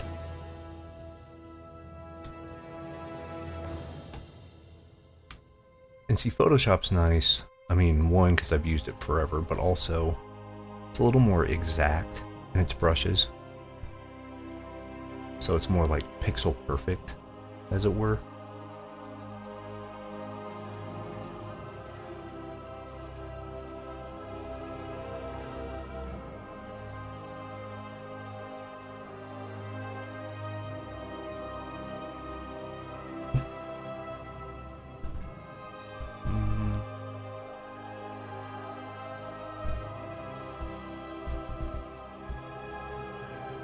This should actually be more like that, because it has to follow that same circular curve.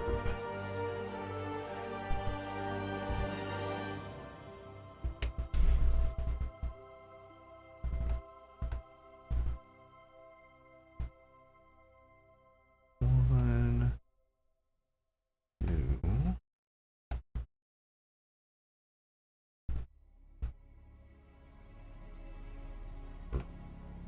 There we go.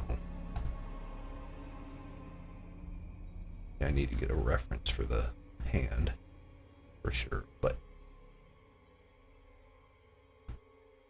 index finger looks good. Middle finger does not. Ring finger.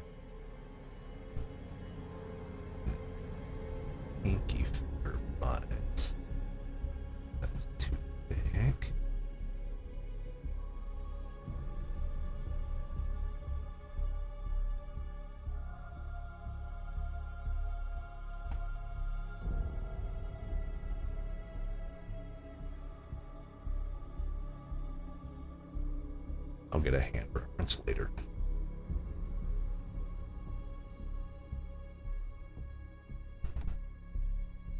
Actually, let me... Needs to be more a grip.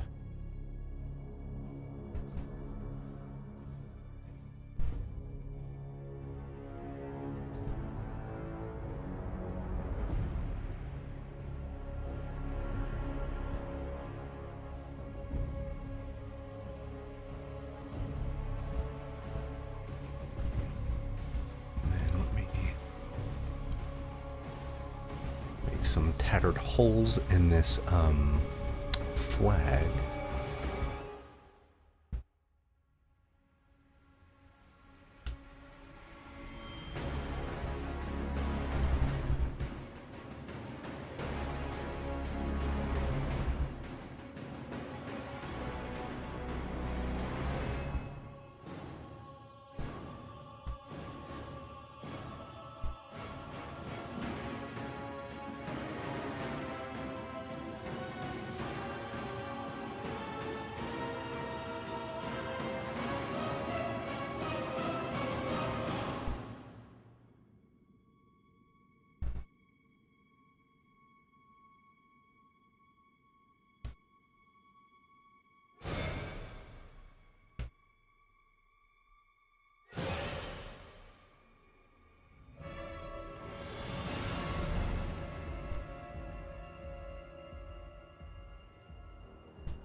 See, I'm just trying to stay a little, like, zoomed out. That way I can see what this looks like at a distant glance. Because this is saying it's at 61% zoom. So if I come into 100% zoom, this is like 99.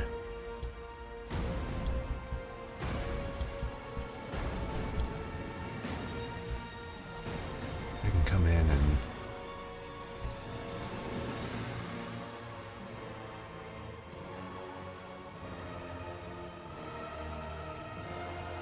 fix some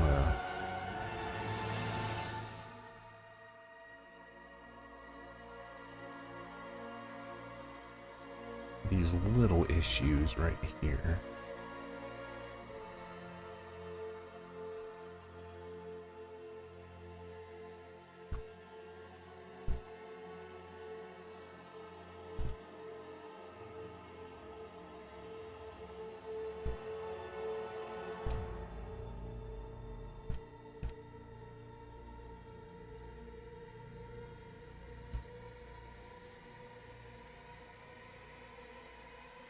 Smooth out the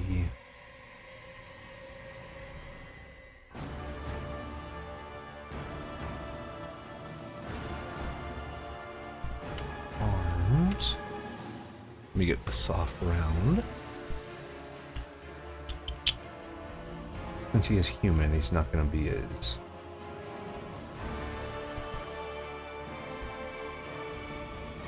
as weird.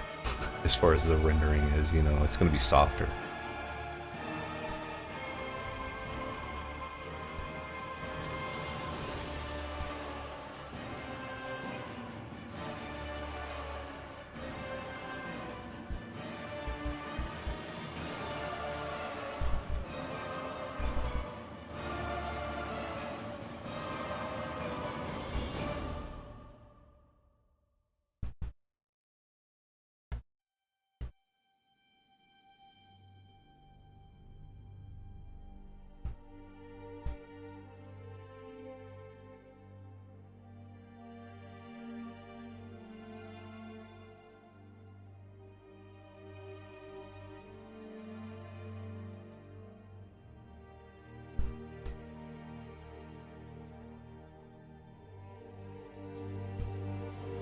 Get that metal again here in a minute.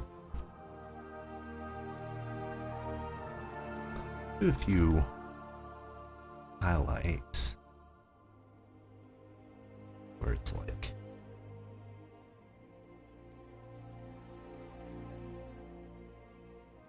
hit the rake right there.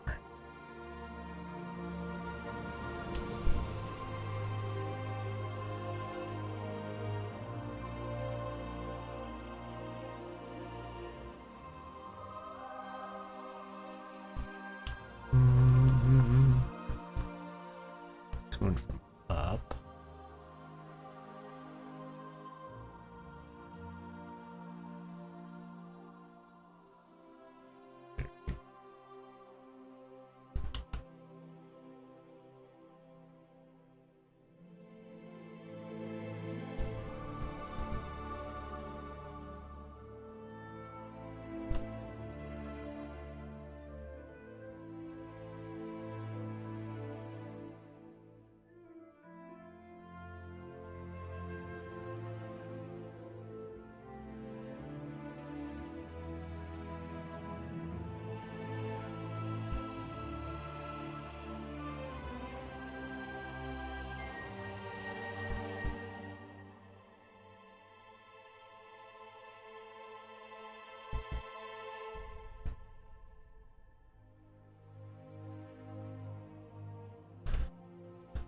So not a bad face for no ref, you know. I feel like it's a way over exaggerated, but like I think it tells the story okay, you know. And if I darken around these edges, hopefully bring that in. Darken that a little bit. Darken that a little bit.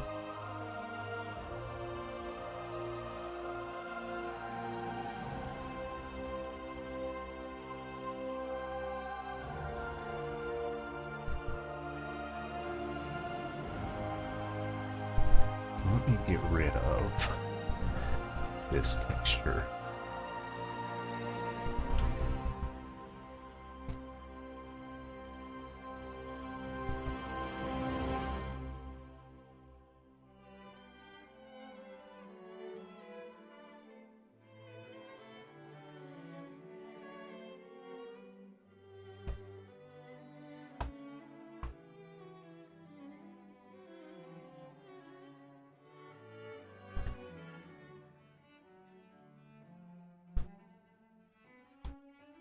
Yeah, 1,000-yard stare. Like he's looking, he sees the damage being caused. You know, we got that,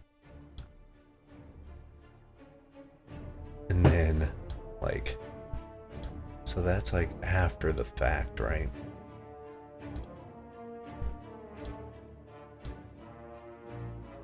So I wonder if.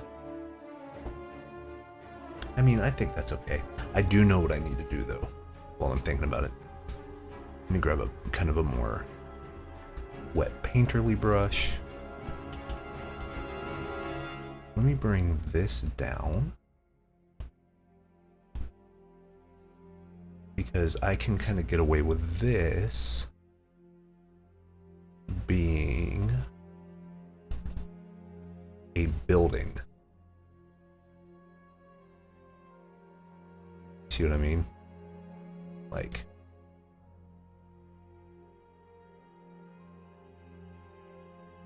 and then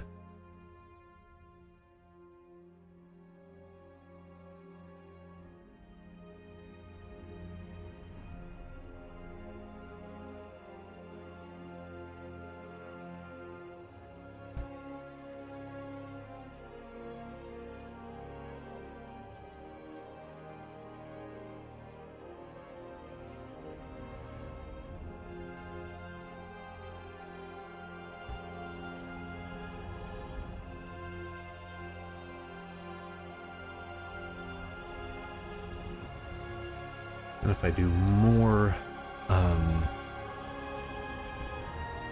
of random lines and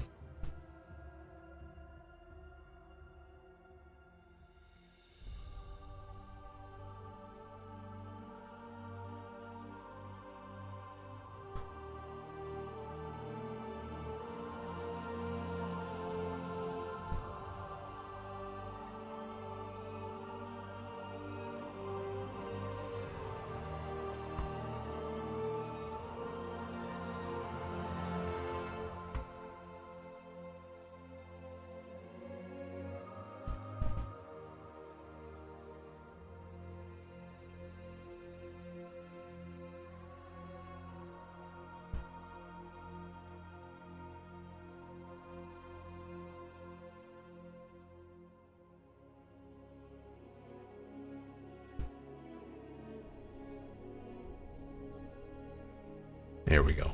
And now I'm getting more of the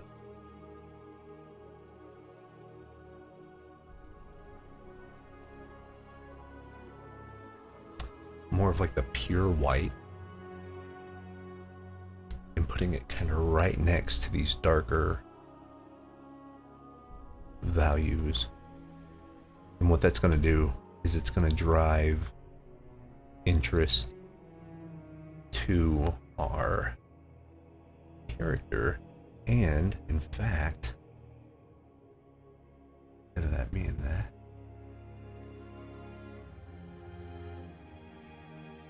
make that a darker orange. That a darker orange.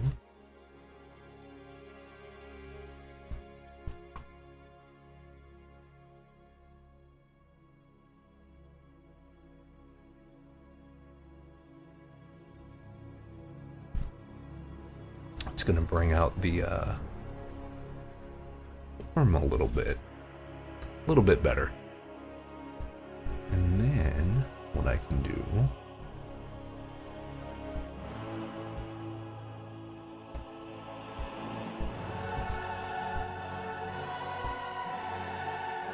is really crank those darks right here.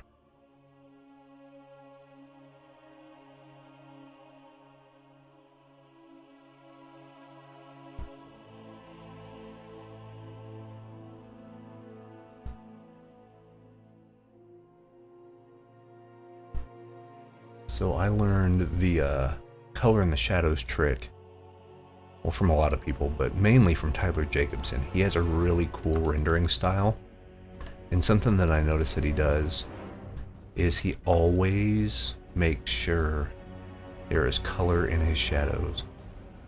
Always, always, always. Because it gives this almost like cool outline look to his work that I can definitely appreciate.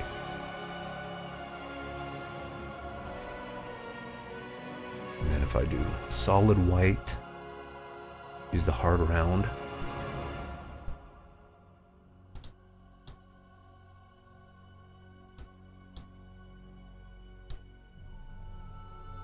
Make this real tiny. And then we do what's called the I always call it the Christmas light. Because there's like, in movies, what will happen is they will put like a tiny pin light right next to the eyeball, and that makes it pop. It gives it a lot of like life and personality. See, you do that, and now, see, this one's actually a little too bright though, because it's further away from us. And then what you can even do, if you really want to like drive up the emotion, there's emotional music, so we can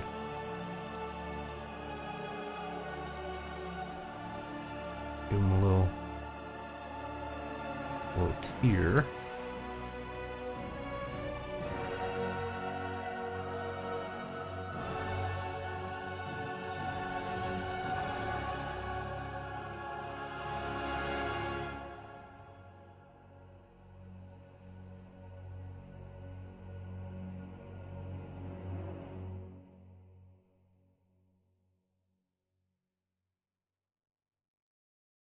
One from the tear duct.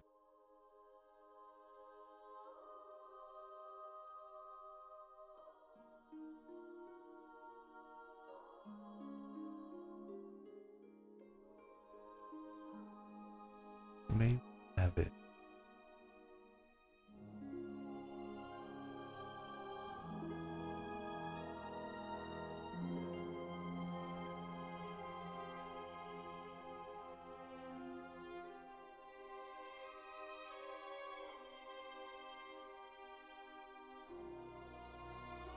The highlight here.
see what I mean? With Photoshop, you can really kind of dig in and do like 2 pixel, well, literally I'm at 2 pixels right now.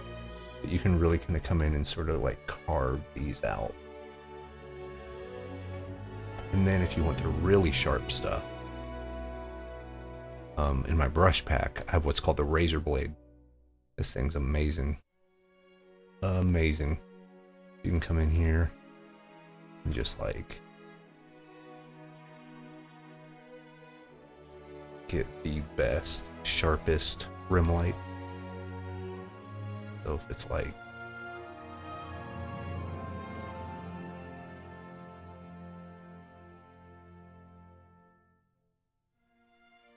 some of those edges, you know, it's like really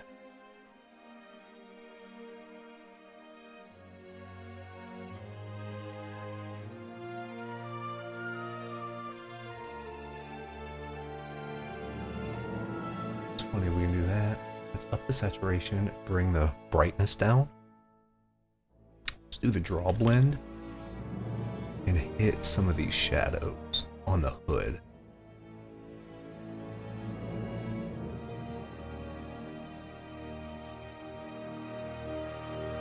It's a little aggressive, but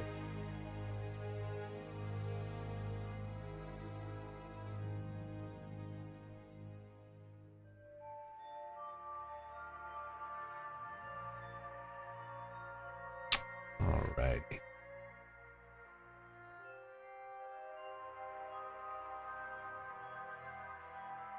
I think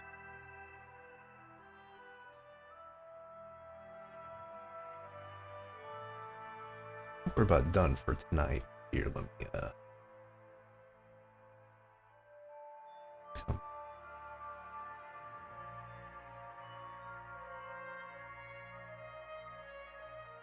Some of the tatters going here.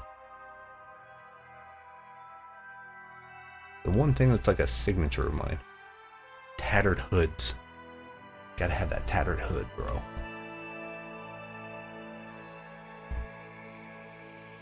But yeah, so a dramatic, very dramatic shift on where we were.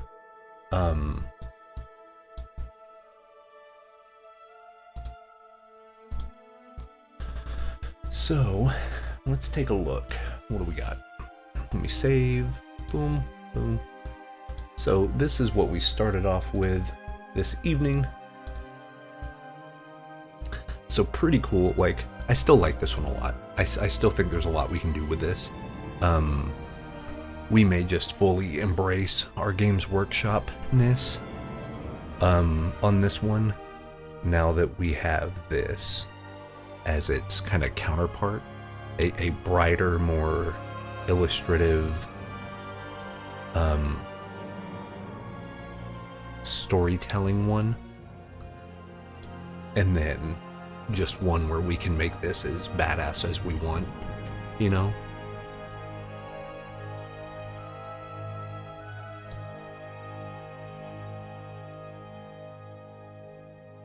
Yeah. I'm actually pretty proud of this face. Like, the face looks weird, but I kind of dig it. Like, I could see this in a tabletop role-playing game book.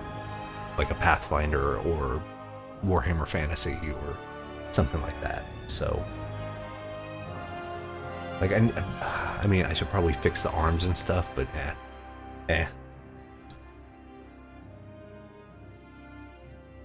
But yeah, that's cool. That's a very dramatic shift. Very dramatic. So, on socials, I'll put up both, and I'll be like, "What do you prefer, A or B?"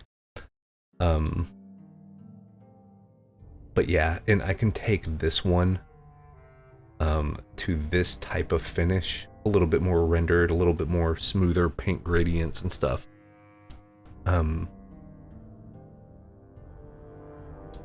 Yeah, overall not bad. I can make this kind of like castle type thing in the background, and because we can get away with it, because in this one the fire is blazing so harshly that we can't kind of see what's going on, you know. But with this one, all of the rubble is there. So what we might actually do, I don't know. I don't really like photo bashing, but it's like maybe we can get some burned down rubble medieval stuff and like set it in here and kind of see how it looks, and then we can kind of doctor it up a little bit to make it kind of fit this painterly kind of more death vibe. But yeah, productive night for sure. Feeling good. Glad I was able to work from imagination on stream instead of just being super hardcore on a reference. There is a slight tangent here. I know I'm gonna wake up tomorrow and notice a whole bunch of stuff that's wrong, but you know, right now I'd say this is a successful shift, a pivot, if you will, into the type of piece this is and what the storytelling is and kind of the character development of it. Pretty cool. Yeah, and it's funny because you can tell, hopefully it's going to be the same guy, you know.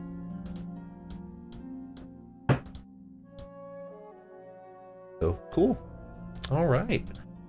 Yeah, I think that will be my time for tonight. I appreciate you guys. Yeah, we were live for about almost 2.5 hours on the dot. So huge thank you to Marco, my man, my friend, the man himself, for that sub. And then yeah, all the cool followers, man. Gayad and I want to get your name right. Oh gosh. Oh, quite a few did over the past few days too. So Ivan Go, Ernest, Hunters, Ember, El Suave, Nitrak, Nako Start, Serenart, I believe, is how that one's pronounced. But thank you all very much for the support. I appreciate you. We'll probably be going live. Oh, lordy. This weekend sometime, maybe. Maybe. And soon what we might do whenever we want to take a break from the art, I'm working on a tabletop game, a skirmish game for miniatures. So we might do some play testing of that. That'd be a fun thing. It's something different, but I'm going to be making all the artwork for it. Of course, because that's what I do. So I'll be making all the artwork for the cards and for the templates and for the book, because I'm going to make a skirmish book that you can actually get and print out. I'm going to make a basic one that's printer friendly. So it's just the text. There's no pictures. It's just like Arial font, black on white, like super friendly for your printer. But then I'm going to make like a deluxe version and I'm going to sell it only for like $5, not very much. But it's going to have like full page artwork. It's going to have a lot of like borders and really nice. I want to try my hand at making a really nice looking book.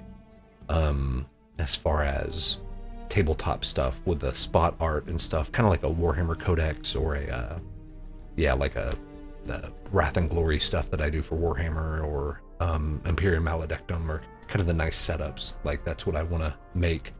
And that'll be a lot of fun. That'll be really cool, because I already have like 5 or 6 pieces done that I haven't shown anybody, but I'm going to do a huge art drop whenever they all go down. But yeah, it's going to be fun. I just want to make sure the game plays well first, because the main rules are going to be free. Like I'm just going to give them away and be like, hey, have fun. Let me know if the game sucks or not. But then the deluxe edition is going to have all the stats and stuff in it, but then have the art as well. So that'll be a fun thing. But that is for another day. I appreciate you guys very much. And yeah, just hit me up on socials for whenever I go live, or I think there's something called a Twitch alert. You can get alerted when I go live. I don't have a set schedule, but you know, whenever we have some open time and some ideas, that's when we go live, a few times a week at least. So with that being said, I will catch you all on the flip side. Yeah, till then, take care. Stay safe, stay warm, and we'll see you soon. Peace.